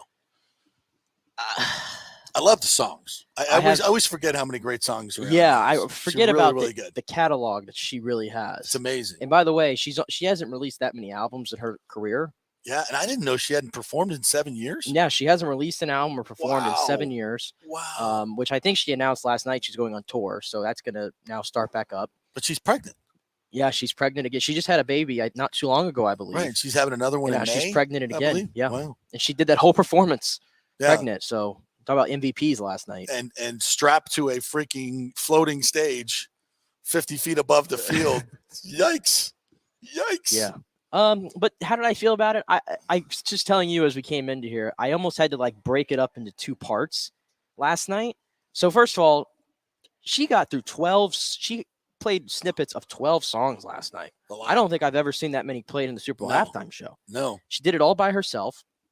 I was expecting Jay-Z, because he's a feature on a lot of these songs. Right. Jay-Z was there, obviously. I was like, oh, we're definitely going to get Jay-Z for some of this. No, Rihanna went solo. Kanye West is also a feature on some of these, but Kanye just had wasn't going to happen. He had to run his mouth and ruin the great moments we could have had. What did he say? I wasn't paying attention. He said a lot of bad things. Okay? Really? Anyway, come on. We're moving on. Come on, dude. Kanye's a moron. Anyway, I'm calling out Kanye for being a moron. I'm being great. Anyway, yeah, he needs to be better. Anyway, so the first 8 songs, to me, I didn't enjoy as much because I felt like I was watching a sped up version of every song, and it was very EDM feel to me. Mm-hmm. I felt like I was in a club. I don't know. It was weird. I didn't care for that, but it's just me. I mean, I understand people that like it. That's just not my cup of tea. I liked it when, to me, it was a little bit more spread out. Like the last 4 songs, All of the Lights, Run This Town, Umbrella, and Diamonds. That's where I split it up. That was the second part of the show to me, where it felt a little different. Right. And you kind of got to see her vocal range in those, because she kind of relaxed a little bit, and the talent kind of came through. Oh, so she has. You think she was singing? You think she was singing? Yeah. I don't think she was singing. Well, I will just tell you that on the I last think 4 songs, some of it was lip syncing. Oh, but that's in every Super Bowl halftime show, right? I don't know. But in the last 4 songs, I felt like it sounded the closest to what I was looking for from Rihanna. Whatever. You can have your Prince. You can have your Prince. So I broke it up into 2 halftime shows. I wasn't a fan of the first half like that, but the last 4 songs I was all invested into. Yeah. I don't know. Did anybody else think she was lip syncing? I thought she was. We have this discussion every year. Everybody lip syncs. No. Everybody lip syncs. I don't think everybody lip syncs. Actually, no. Everybody Scott Valdez agrees with me. Everybody does not lip sync, because I heard Adam Levine have the worst Super Bowl halftime show ever because he was horrendous on the mic. Okay, so I take it back. But he was singing. I take it back. He was actually singing, and that was sad. And you're saying he shouldn't have been. He shouldn't have been singing. He needed to be lip singing. That was a travesty of a show. Yeah, but I think whatever. I thought I was enjoyable because I thought the floating stages were really, really cool. Yeah, really, really cool. I was like, is she pregnant again? Like, wow. Well, that's what everybody was talking about. Yeah, which was that's for her to do that is. What is she, 6 months pregnant? Wow. That's amazing. It's amazing. That to me is the most amazing part. Yeah, and it's the energy that she had. Yeah. Through all that. Yeah, you're not going to, obviously she's not going to be up there doing some high level dancing like Shakira and J-Lo, but it's her with her, it's more about the and she had all the surrounders around them. Yeah. That was the funniest thing to me. There was one part where there's 100 of those people that were dressed in white. Yeah. And they were all doing the gritty or whatever. Yeah. I started dying laughing. They looked so weird doing it. And those white costumes or whatever. Yeah. But it's a spectacle. It's supposed to be a spectacle. It was a fun show. I wouldn't put it in the top 10. We do this every year with the Super Bowl halftime show. Oh, that was the best one ever. Remember last year? Oh, that was the best one ever. Yeah. Now this one, that was the best one ever. It definitely wasn't the best one ever. Go off, Riri. That's all I heard was Riri. which I'm unfamiliar with that. Yeah. But I think everybody consensusly what they say Prince is the best one ever. As everybody says. Prince, yeah. Prince, U2. Obviously, the Michael Jackson, the first one. Yeah. I don't know how you rank them. I mean, it's crazy how do you rank these things? I don't know. I really like the Springsteen one in Tampa in 09. Yeah, I thought that was really good. Gaga jumping off the top of the stadium will always be a highlight for me. She had the best of making it a spectacle. Yeah, she did. I thought hers was amazing. Doing as much stuff in a small time frame. Yeah, I thought hers was amazing. And I'm not big on I mean Rihanna, she's big enough that she can do it by herself. But I would have liked to seen, I think that's also a great time to bring in younger acts. Well, you said, you think she's big where enough. Was SZA? I was shocked when I saw this. I dig deep every year for the halftime show. Yeah. Rihanna is one of 10 artists who have sold 250 million records or more. Wow. 10. Yeah. She's top 10. She's in the top 10. That's a lot. I always knew Rihanna was big. I didn't know she was like that big. That big. Yeah, that big, yeah. So yeah, I thought, I didn't think she was singing, which I think people should sing in the half. If you're a big enough act and you're that talented, you should sing. But but maybe it's also a big venue. There's a lot of stuff going on, so who knows? It's in so many parts about what's going on around them. Commercials have become, which used to be a big deal, have become like totally secondary now. Anything catch your eye? Oh, I know what pissed me off. I think there were riots started at Super Bowl parties last night. Oh, because of the Tubi? Over the Tubi commercial. Oh my God. I was watching it for Fasulo's house, Brian Fasulo's house, with my good buddy, and he had the remote in his hand. And as soon as the thing came on, he goes, "It's not me. It's not me. I'm not doing it. I'm not doing it." Because we were all about to go off on him. I was like, "Oh my God, how many dads in America just got so flogged for that, for doing," and they're going, "I didn't do anything, man. But you idiot, you son of a bitch." How many people got called out for being a moron and didn't do anything? Yeah. I'll tell you what's a tragedy of one. Which one? There was a gaming company last night. Oh, I hated those video game commercials. Yeah. Now, this is from Front Office Sports. They wrote a story on this actually last night that Fox charged $6 to $7 million for each 30-second Super Bowl spot. Mm-hmm. This gaming company, probably they're like the most they've ever spent on advertising, obviously, a big deal for them. Mm-hmm. It was a QR code. Yeah. And it didn't even work. Oh, no. I saw that. I was like, it was annoying. So $6 to $7 million, whatever they spent on that QR code didn't work? Down the drain. Right. Down the drain. That was the most tragic thing that I saw. That's bad. I don't know. The commercials, to me, over time, it's like, I think they just get stupider and stupider. Like, I feel like they were just naturally funny. Now it's like we're trying to be funny, and we're just not funny. Yeah. Like, I barely remember a lot of the one. Now, I was working through the Super Bowl last night, so commercials were time for me to catch up on writing. Right. But, like, I saw, like, there was one with, I don't even know what company it was, but there was one that had John Travolta in there. Yeah. And somebody said he's starting to look like Tom Segura more and more. T-Mobile? Yeah. Somebody said he looks like Tom Segura now, and I couldn't get that visual out of my head. Kind of, yeah. That was I guess that was a little bit funny, I guess. Google Pixel 7 was really, really good. Was there a Doritos commercial? Because, I mean, we used to always identify with the Doritos commercials every year. Those used to always be the best ones. Yeah. I don't even recall seeing one yesterday. I don't think there was. Do we still do Budweiser? Do we not do that anymore? I think Bud is they had a Bud Light one last night. Saw now. The Remy Martin one was like, we were all like, what is this for? So that was, I don't know. It depends on how you look at it. That was interesting. With Serena Williams. I heard about that one. I didn't see that one, but everybody was really talking about that one. Yeah. None of them really stood out to me. I thought, who I thought had a really effective ad? WeatherTech talking about made in the USA.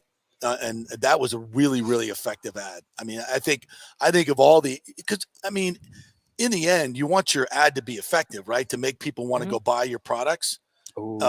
And I thought WeatherTech, that was a great made in America. And the way they said, they said you couldn't build factories in America. They said you couldn't hire American workers, blah, blah, blah. That was a really good, that was an effective spot. I think they'll get a lot more sales. I bet their sales will go through the roof. Yeah, I'm looking through some of these now that I missed. So I'm going to have to go back and watch. But I guess Ben Affleck and Jennifer Lopez. That was a good one, Duncan. We're in a Duncan commercial together. Yeah, that was a good one. I do remember Like, this is one. this where you go when you leave the house all day? Tell me you're going to work. I did see this one actually. I forgot about this one, but it was so nostalgic and I loved it. The 100th anniversary of Disney. Yeah. That commercial, I'm watching it right now. Yeah. And it has all the old images from Disney. All the old racist movies that they put out, right? All the old stuff. I even thought to myself, if I bring up Disney right now, what are you going to say? Well, I think it's admirable that they're going back to when they were successful. I just like the commercial. Yeah, they're going back there, but they didn't include. I'm watching Mary Poppins right now. Yeah, they didn't include some of the new stuff they're doing. Shocking development. It's just a commercial. Shocking development. It's just a commercial, Whoa. and the inner kid in me, there's Buzz Lightyear. I Yeah, loved it. great, fantastic. Yeah, let's get back to that. Let's get back to that, Disney. It'd be nice. People want to take their family to a park, right? It'd be nice. Well, they want their kids to be able to watch something that's not indoctrination. That would be a good idea. Maybe you can make some money that way. I don't know. Go give it a try. See what happens. Because the other way didn't work really well. All right, mental note, not Exactly. ever bring up Don't Disney mention- on there this you go. show. They ruined it for me. I was a huge Disney fan. I was such a huge Disney fan. Oh, for you're so a real long. you're a real big Disney fan, huh? Oh my God! You were gonna yes. sit down and watch Snow White and the Sheeps and all Absolutely. I was there the first week it opened. My father. Wow. My father. Yeah, that's how old I am.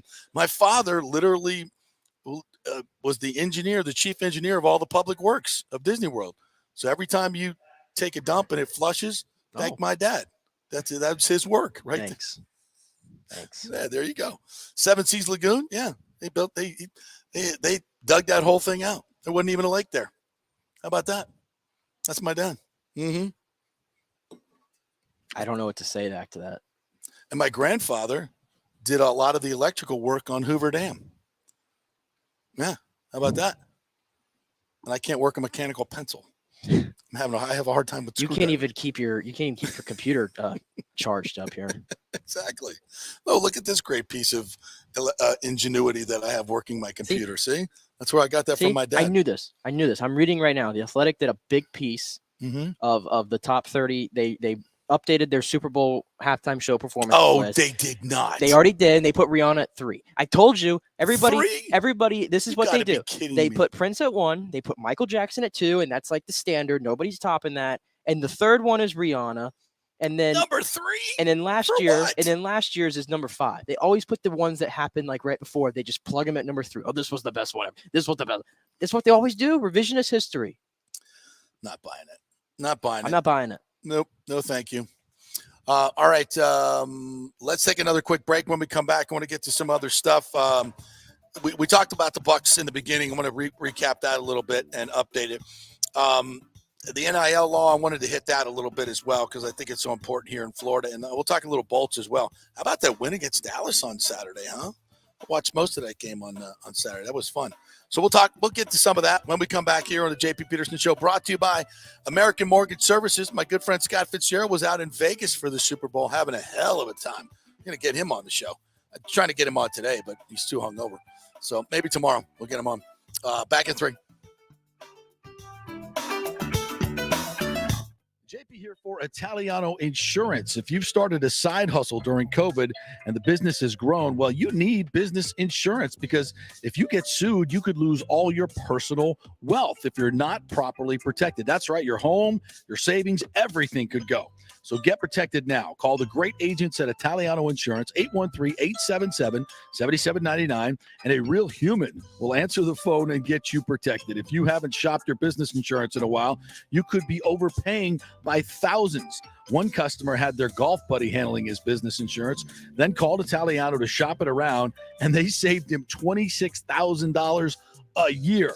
Yeah. So call 813-877-7799 or go to ItalianoInsurance.com. Italiano Insurance, protecting all the pieces of your life for over 60 years. The boys are back. The PGA Tour's Valspar Championship returns March 16th to the 19th with 4 days of incredible golf plus a host of activities that make it Tampa Bay's hottest spring sports ticket.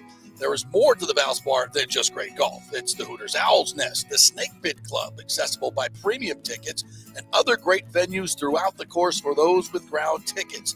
And new in 2023 is the Rooftop, a new prestigious venue at the 18th green with music, food, and fun. Plus, you never know who you're going to see at the Rooftop. Tickets are on sale now at ValsparChampionship.com for all tournament days, both grounds tickets and premium ticket options.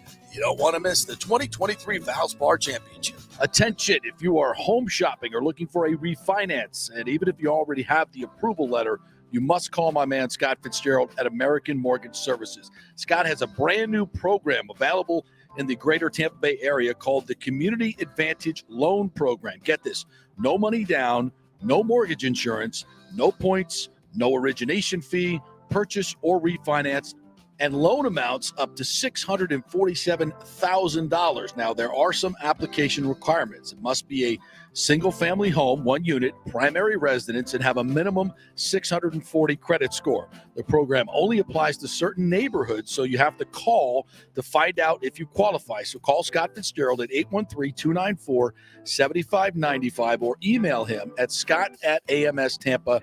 Now, even if you don't qualify for that program, Scott will shop your loan around, get you the best rates, and won't charge you the huge upfront fees. And if you've had issues with your bank calling you back, Scott will return calls immediately or at least the same day. 813-294-7595 or email him, scott@amstampa.com. Scott Fitzgerald, MLS 386722, American Mortgage Services, 1000 North Ashley Drive, Suite 1020, Tampa, Florida.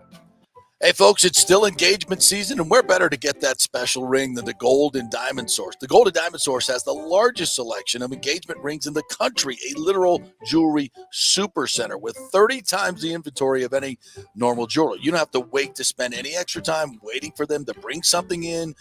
They have everything right there in-house, so why go anywhere else? And you can get up to 15% off this January if you buy something with the birthstone, which is garnet. Garnet and gold, Florida State, get something for your favorite Seminole. And let's not forget the Emily collection from Emily Johnson Weintraub. Very affordable, real gold and diamond jewelry, always stylish and unique. Emily has created this fashion-forward gold, diamond, and gemstone jewelry line ideal for everyday wear. Each piece is designed to enhance your look by featuring eye-catching, modern, geometrical shapes. Really unique stuff. Got to check it out. And, of course, Julie and Steve Weintraub, great benefactors here in the local community. So let's keep it local. And you can get 0% financing for up to 5 years. Get a big ring for a little price. It's the Golden Diamond Source, 3800 Olmerton Road, always online at thegoldendiamondsource.com. Ladies and gentlemen, let's rock. This is FanStream Sports with JP. Hey, welcome back. Talking about the Super Bowl, the Chiefs 38-35 win. Also reminding you the good friend Rondé Barber, who was tapped for the Hall of Fame on Thursday, joined us on Friday. We might replay that interview tomorrow. That was a great interview. Did you see Rondé got booed yesterday? He got booed? They had by the Philadelphia fans, of course. First of all, of course, if you're the NFL again, it's like you wanted the boos because the way they positioned the 5 modern era inductees, I think Rondé was the first guy announced because he was the first one in line. Right. And the last guy in line was DeMarcus Ware. Right. So either way, you were going to get boos to start and boos to end. That's fine. And then we did the Walter. It's just so funny. It was so on brand for Philadelphia. So on brand. Walter Payton, Man of the Year. You expect that. The highest honor you could win as an NFL player goes to Dak Prescott.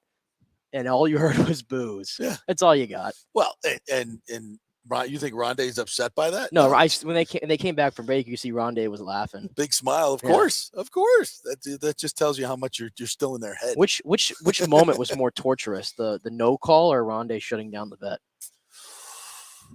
That's a Super Bowl, man. That no call. You're just sitting there as a Philly fan. It's like, all right, Jalen, come on, we got you, man. We're gonna come back and win this game. You don't even get a chance to see it. The city of Philadelphia in general actually is down historically bad. They are the first city to lose in 3 championship games in the span of 100 days. They lost. Lost in, not that I really care much about it, but they lost in many people. They lost in the MLS Cup.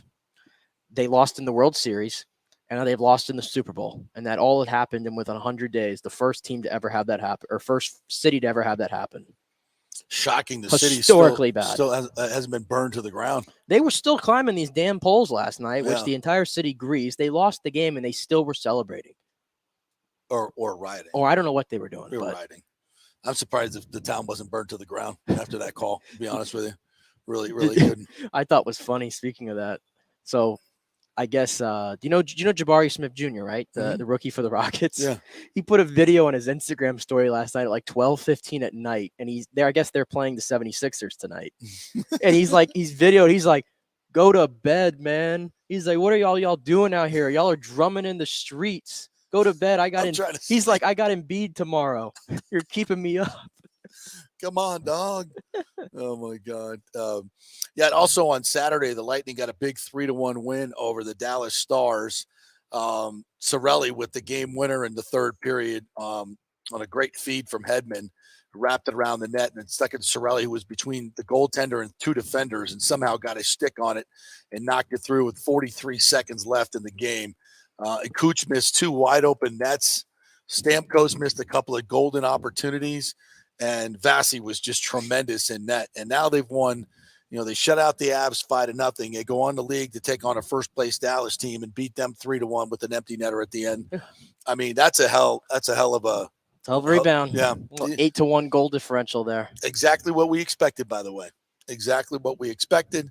And yeah, that was good. And it's good to see Cirelli get that because he earned it as the defensive player the last two games. He hadn't been doing a lot offensively, but he had a couple assists the other night against the Avs, but he has just been so good defensively and shutting down the other team. And now he gets rewarded with that gritty goal. Nicely done. Yeah. In general, that was a tight game. Yeah, it was. It was a great, really fun game to watch. It felt like the third period. I mean, anything can happen, obviously, but third period, it felt like, okay, whoever gets the next goal is winning this game. Yeah. Like nobody else is coming back from that. Yeah. And now they got Colorado tomorrow night, Wednesday night, or tomorrow night. And then they got the Coyotes back-to-back. Coyotes in Vegas. And then they finish up with Vegas on Saturday. Yeah. 4-game road trip. So let's just sweep the road trip. Yeah. Well, it's, I think Colorado's going to have a little something for them. And I don't know if McCarr will be back for that game. I'm not sure yet. Day to day. So we'll see how that goes. But big win for the Lightning over the weekend as well. Big win for the state of Florida's college teams. The NIL law is going to be repealed here in the state of Florida. And if you believe Michael Alford, who is the athletic director at Florida State, how limiting is this? I'm trying to find the quote that I had in the Times article, because I think Billy Napier kind of downplayed it, for the most part, like it's not that big a deal, which I think is wrong. But Michael Alford said Florida can't compete with other states that either have no name, image, and likeness laws or have repealed them. I'm kind of more on the side of Michael Alford because it's just, you look at what other teams or other programs are able to control their NIL. And, we have to, in the state of Florida, you have to be a third party to it. And that's, I think you got to get some coordination going and know what's happening more. I mean, obviously there's communication back and forth, but I just think this is really going to clear the way to really help our teams and not hamper the teams, which is a big deal. And hopefully we won't have any more Jaden Rashada type issues with the NIL deal there. And we had a couple folks chime in here because we talked about this in the beginning of the show. Bucs Basement, he asked about this, kind of what we talked about in the beginning. I'm trying to get to his. Here it is.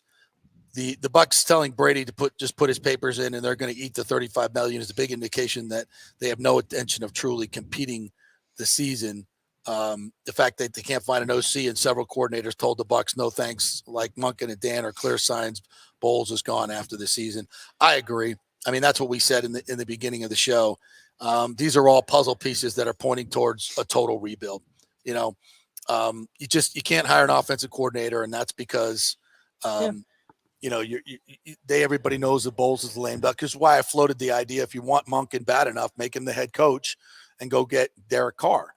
And clearly they can't go in. And I do have this question. Is it Brady telling the Buccaneers, I want to leave my options open, so I'm going to file my retirement papers. I'm not going to go, because the Bucs had asked him to sign an extra 1-year deal so that they could split up his bonus into 2 years. He would have to sign another contract, and then they would basically void that contract, but he would still be under their control for that year. It's not like they it's just, I think that's how it works. I'm not 100% sure, to be honest with you. Yeah. But I think there's something in that. I don't know. Maybe I'm being naive. I just feel like that is just a product of the actual dealing, the scenario you just laid out about keeping your options open, because I don't think Tom Brady has any inkling to come back. I really don't. He filed the papers. Yeah. It's over. It's done. We move on. And the Bucs ultimately, I think a more plausible scenario here, like I said in our opening, is Derek Carr, you have to ask yourself, okay, if we push everything down the line like money and we go all in and put our chips in on Derek Carr, is that really worth it?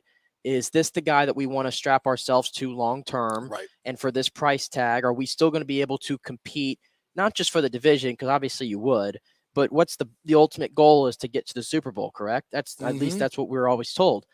There's a ceiling to Derek Carr. Yeah, absolutely. I love Derek Carr. Okay, I think he's been treated very unfairly by Las Vegas and everything he's had to deal with. And obviously, his agent's pushing for a long-term deal. Yes, right. I just think there's a ceiling on him. I really do. Yeah, I agree. And I think the Bucs may have just said that. Let's go just get a bridge quarterback right now. And that's not sexy. Okay, it's not going to be fun, I guess, to break down one of these quarterbacks' games like we've been able to do with Brady. But we always knew that life without Tom Brady, it was going to be ugly. And preferably, you wanted Kyle Trask to be the guy, and I think that might have been the plan when they drafted Kyle Trask. Clearly, they wanted him in the hopper, and they wanted him to be the guy to replace Tom Brady. But Kyle Trask is not there. He's not there, and I think the Bucs know that. Mm-hmm. So they kind of just have to take their lumps this year, and they'll still be able to compete, I think, with a bridge quarterback and transition to 2024, where they'll be much more set up for success with the cap. Yeah, and then Bucs Basement says they have a worse offense than the Vegas Raiders. Saints not winning anything with Carr. I would disagree with that. I think they have a great chance to win the NFC South. Depending on what they do with the roster, because they're going to be in a tougher spot than the Bucs would have been, right? Having Derek Carr, but they can still create some cap space. They will, but many teams they're going to lose a lot of guys. But I mean, right now we don't even know who the Bucs quarterback is, and we don't know who the offensive coordinator is. But you want to sit there and say the Saints aren't winning with Derek Carr? I would disagree with you, Bucs Basement. I think they have a better shot to win with Derek Carr than the Bucs have with Kyle Trask or Jacoby Brissett. But listen, much has to be done. I mean, we have no idea the Bucs are going to land in the draft, what they're going to be able to do in free agency, how many they're going to be able to retain, if it's going to be a total rebuild, exactly what are you doing here? So there's a lot to be said. And do you keep a Ryan Jensen just like a Jason Kelce, who kind of went through a couple lean years, won a Super Bowl, went through some lean years, and now is captaining in essence a really good offensive line. I think a center, that position, I feel like it ages pretty well. Yeah, especially when you're an elite center. Yeah, like a Ryan Jensen. Yeah. So and he's what 31. Yeah, so yeah, he's got a few years left if he can stay healthy, and that that stem cell repaired knee continues to get better and better and better.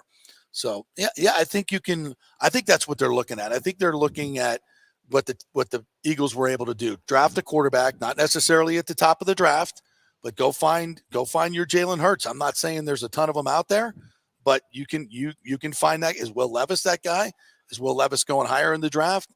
Is there somebody else that's going to fall a little bit further that's maybe considered a second round quarterback? That's a guy that you really, really like. We'll see. I don't see Kyle Trask being that guy. Maybe you bring back Blaine Gabbert as well. He knows the offense. He can move. He can move around. He can do a lot of different things. He's got continuity with these guys. He knows them. I would be for that. Before I go get a Jacoby Brissett or a Baker Mayfield, I would roll with Gabbert because he's been here and he knows the offense. This is not the same offense. Doesn't matter what offense he knows. He doesn't. Well, they could stay with the same offense. I'm good. If you're going Blaine Gabbert and Kyle Trask, then you're really just saying, yeah, we're going to win 4 games this year. Pack it up and let's move on. Well, that's what they're doing anyway. I think they want to just get something that will help them still compete for the division. I mean, how's Jacoby Brissett that much better than Jacoby Blaine Brissett Gabbert? He's better than Blaine Gabbert. How do you know that? I have more of a sample size to go off of. He hasn't turned the ball over. He gives you a fighting shot. He's okay. He's okay. With a good roster, he gives you a fighting shot. I don't think you can measurably say that one's better than the other. And to have one that already knows this offense, and if you elevate... What offense does he knows? There's no OC. This is a different offense. They may elevate someone to the OC role here, and because they're going to go cheap. They're going to go cheap. Todd Bowles is getting a new offense in this building. Okay, that's happening. Thomas Brown? It'll be a different offense. Hey, if it's a spinoff of McVay's, I mean, I don't know. There's much work to be done. There is a lot of work. There's a lot of work to be done here. No question about it. And we're going to, I think right now we have the best probably case scenario now as far as what this is going to look like in terms of being a rebuild. I think that decision has been made. It looks like it now. So, all right, we'll take a quick break. When we come back, Chris Lugo is going to join us from Bay Area Modern Medical Center, and I'm going to lean on him to tell me what the hell they did to Patrick Mahomes at halftime. That Rihanna's halftime show was so good, it brought Mahomes back to health. I'm going to go with that. That's how good it was. It was a healing vibe. Whatever it was, he was amazing. So we'll just talk about that from a medical standpoint. I want to ask him also about sleep. I need some help with my sleep. I know you do too. So sleep is such an important thing, and I got to figure out what the hell I'm doing because 4 hours a night is not a good thing. So we'll talk to Chris Lugo from Bay Area Modern Medical Center when we come back. Stay with us. To make sure your home insurance is in order. In the last year, many of us have made improvements to our homes. So call the folks at Italiano and discuss these upgrades to make sure you have enough coverage. According to a recent report, almost 64% of homeowners don't have enough insurance on their home, which is their most valuable asset. Also, a great time to make sure you have flood insurance. Even if your mortgage company does not require flood insurance, your home could still be at flood risk. Another big item as we enter hurricane season is making sure your pool enclosure is added to your policy and there will be no issue at claim time. That happens a lot. So call your friendly agent at Italiano Insurance to review your policies today. 813-877-7799 or ItalianoInsurance.com. Well, it's that time of year to renew or shop your health insurance provider, and you can get great health insurance for $20, $30, $50 a month. Just call 888-325-0605 to help navigate the health insurance marketplace. 1 out of 3 people in Florida are uncovered because they think they can't afford it. Not true. I made the call a couple of years ago, and they helped me get Blue Cross Blue Shield coverage, Florida Blue, for just $20 a month. Last year, it went up to $49. Oh, well. It all depends on your income and your family situation. It's a free call, 888-325-0605. They will ask for some income information. So if you have your tax returns available, that will be great, but you don't need it. They'll just answer some simple questions, and the highly trained reps will do the work for you to find out what your subsidy will be. 888-325-0605. And if you have a plan through your employer, you may be able to get it cheaper. It's a free call, so find out, folks. This has been a lifesaver for me and saved me thousands of dollars over the last few years, and you can choose your plan. It's a no-brainer. Find out. Make the free call.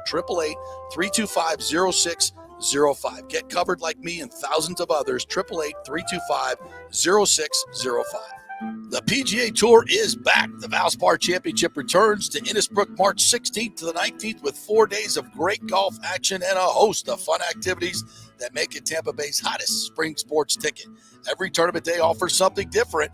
On Friday, we'll celebrate St. Patrick's Day with the wearing of the green. Saturday means Valspar Live, where tournament patrons will be able to enjoy country music superstar Darius Rucker with a free 90-minute show after the conclusion of play. And on Sunday, we're going to crown a champion. You don't want to miss it. Everybody will be there. Tickets on sale now at ValsparChampionship.com for all tournament days, both grounds and premium ticket options. You don't want to miss it. The 2023 Valspar Championship.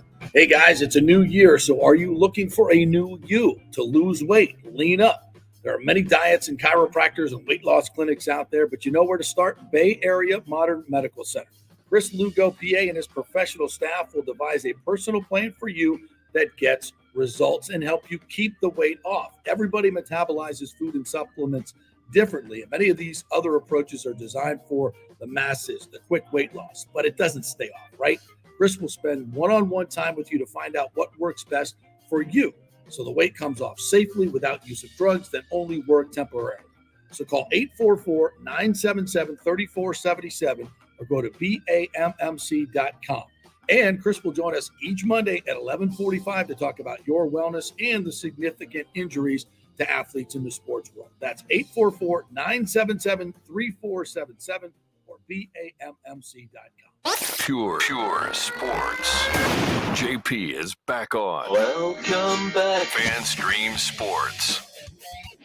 All right, welcome back to the JP Peterson Show, brought to you by the Jeeves Law Group, JEEVDS, JeevesLawGroup.com. Contact them through their website. If you had your car totaled in an accident, did not receive what you think you should have received, terms of a settlement, which probably happened, then you may have a case. Find out with a free call to the Jeeves Law Group. Contact them at jeeveslawgroup.com. And Bay Area Modern Medical Center, we bring in Chris Lugo, the director of BAMMC.com.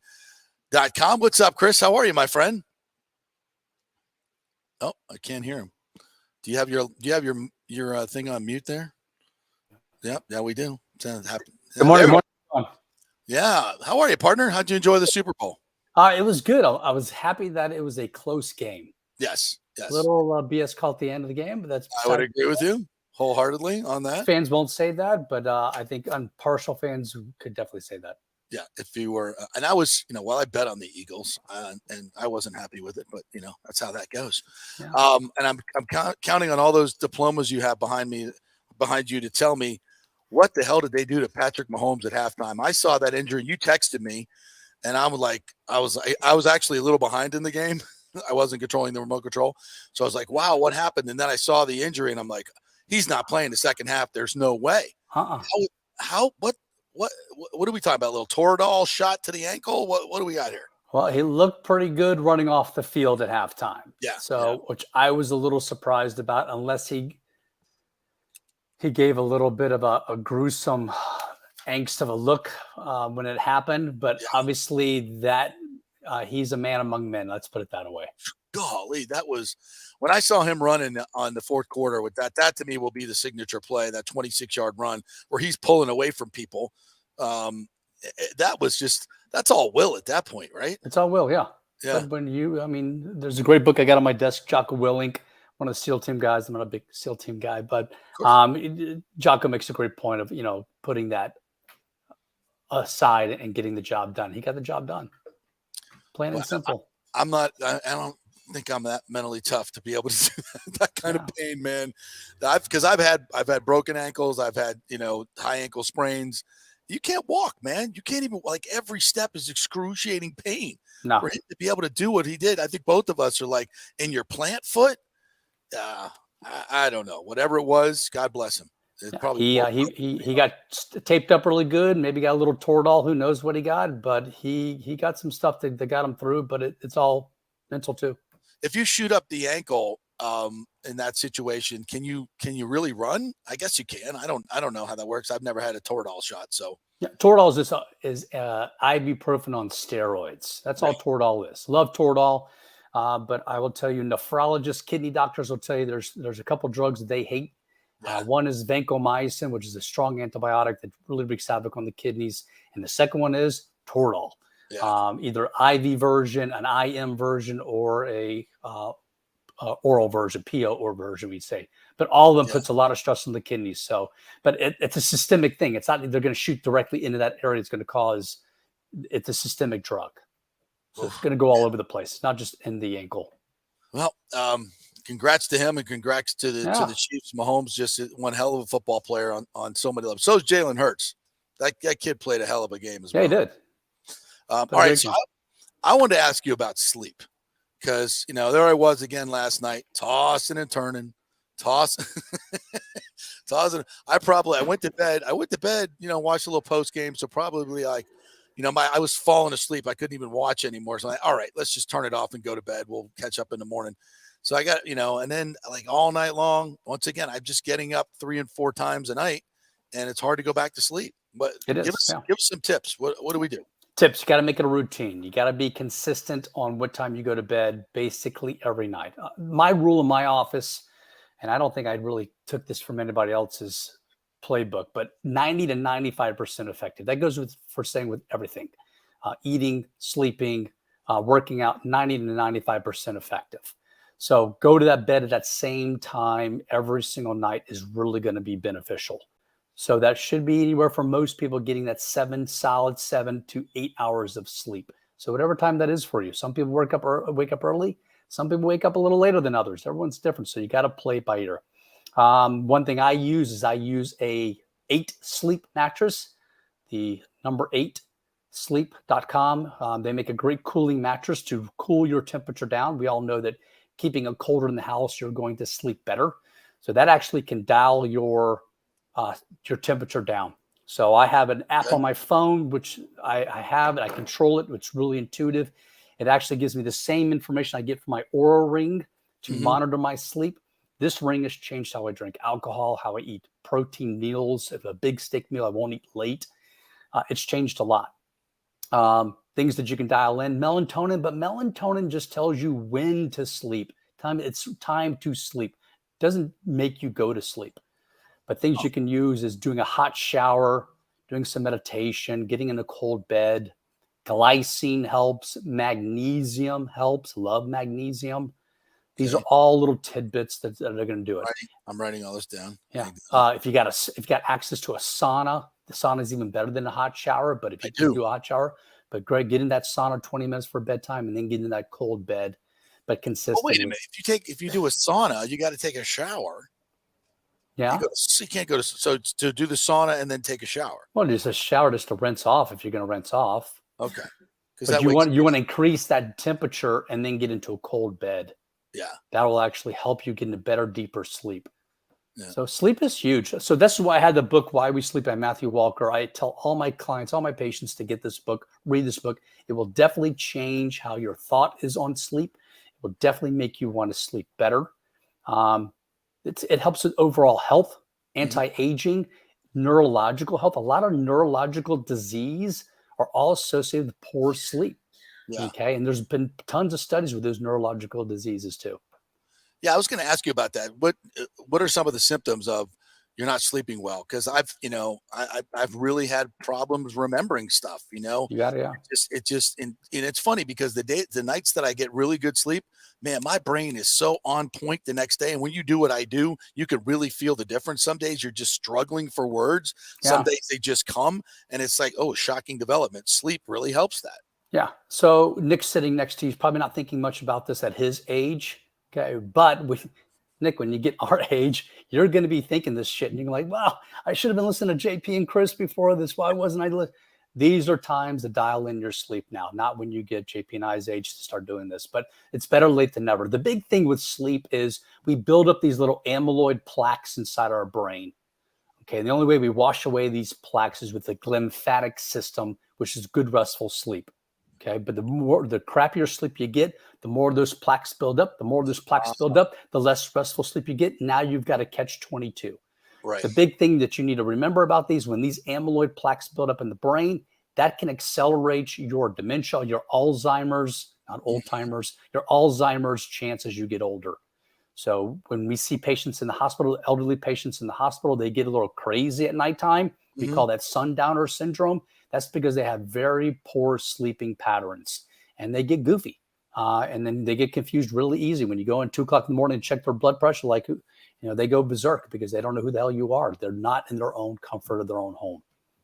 Interesting. It is fascinating because I tell you all the time, JP, that I have this mentality of I'm not going to bed until I think 100% certain that nothing else is happening in the world for that day, especially for sports. You will learn your lesson. Everything in LA is like 3 hours behind. I got to wait till everything's done then. And then when I feel like there's nothing I can miss, all right. And then wake up time is when the dog starts barking, which is typically in the 5 range, and then we go, right? So there is not much sleep is happening in my life right now, but it is fascinating that you talk about that starting young with those habits can kind of lead to worsening when you get older. As I talk to my patients about, hey, what do you want to be doing when you're 75 years old? I like to reverse engineer things. If you want to go see a cardiologist and a pulmonologist and endocrinologist, I'm probably not your guy. But hey, I want to be traveling when I'm 75. I want to be able to go into a flight of stairs with a bag of groceries in each hand. I want to be able to bump out 25 push-ups. I want to be able to get off the ground by myself at 75. Come see me. Let's talk about it. Let's reverse engineer it, because that is my goal as a practitioner today, as a provider today, because I'm Western medicine trained. Okay. And that's what I learned in schools. When you got this, I give you that, but not today. I think of how to do things differently, so I don't have to go see a cardiologist and a pulmonologist and an endocrinologist every month. That's not fun to me. No, that's not living. It's a great plan. Hey, we got a question for you. Mark P says, does it have to be 7 to 8 hours straight, or can you break it up into 2 parts totaling 7 to 8 hours? It's going to be more beneficial, Mark, if you do it all together versus breaking it up. Because what you're going to dial in there, you're going to dial in your REM sleep, and your deep sleep. All right, so they're both beneficial. You want to get roughly more than 20% of each. You want to get your heart rate down nice and low. You want to get your heart rate variability up.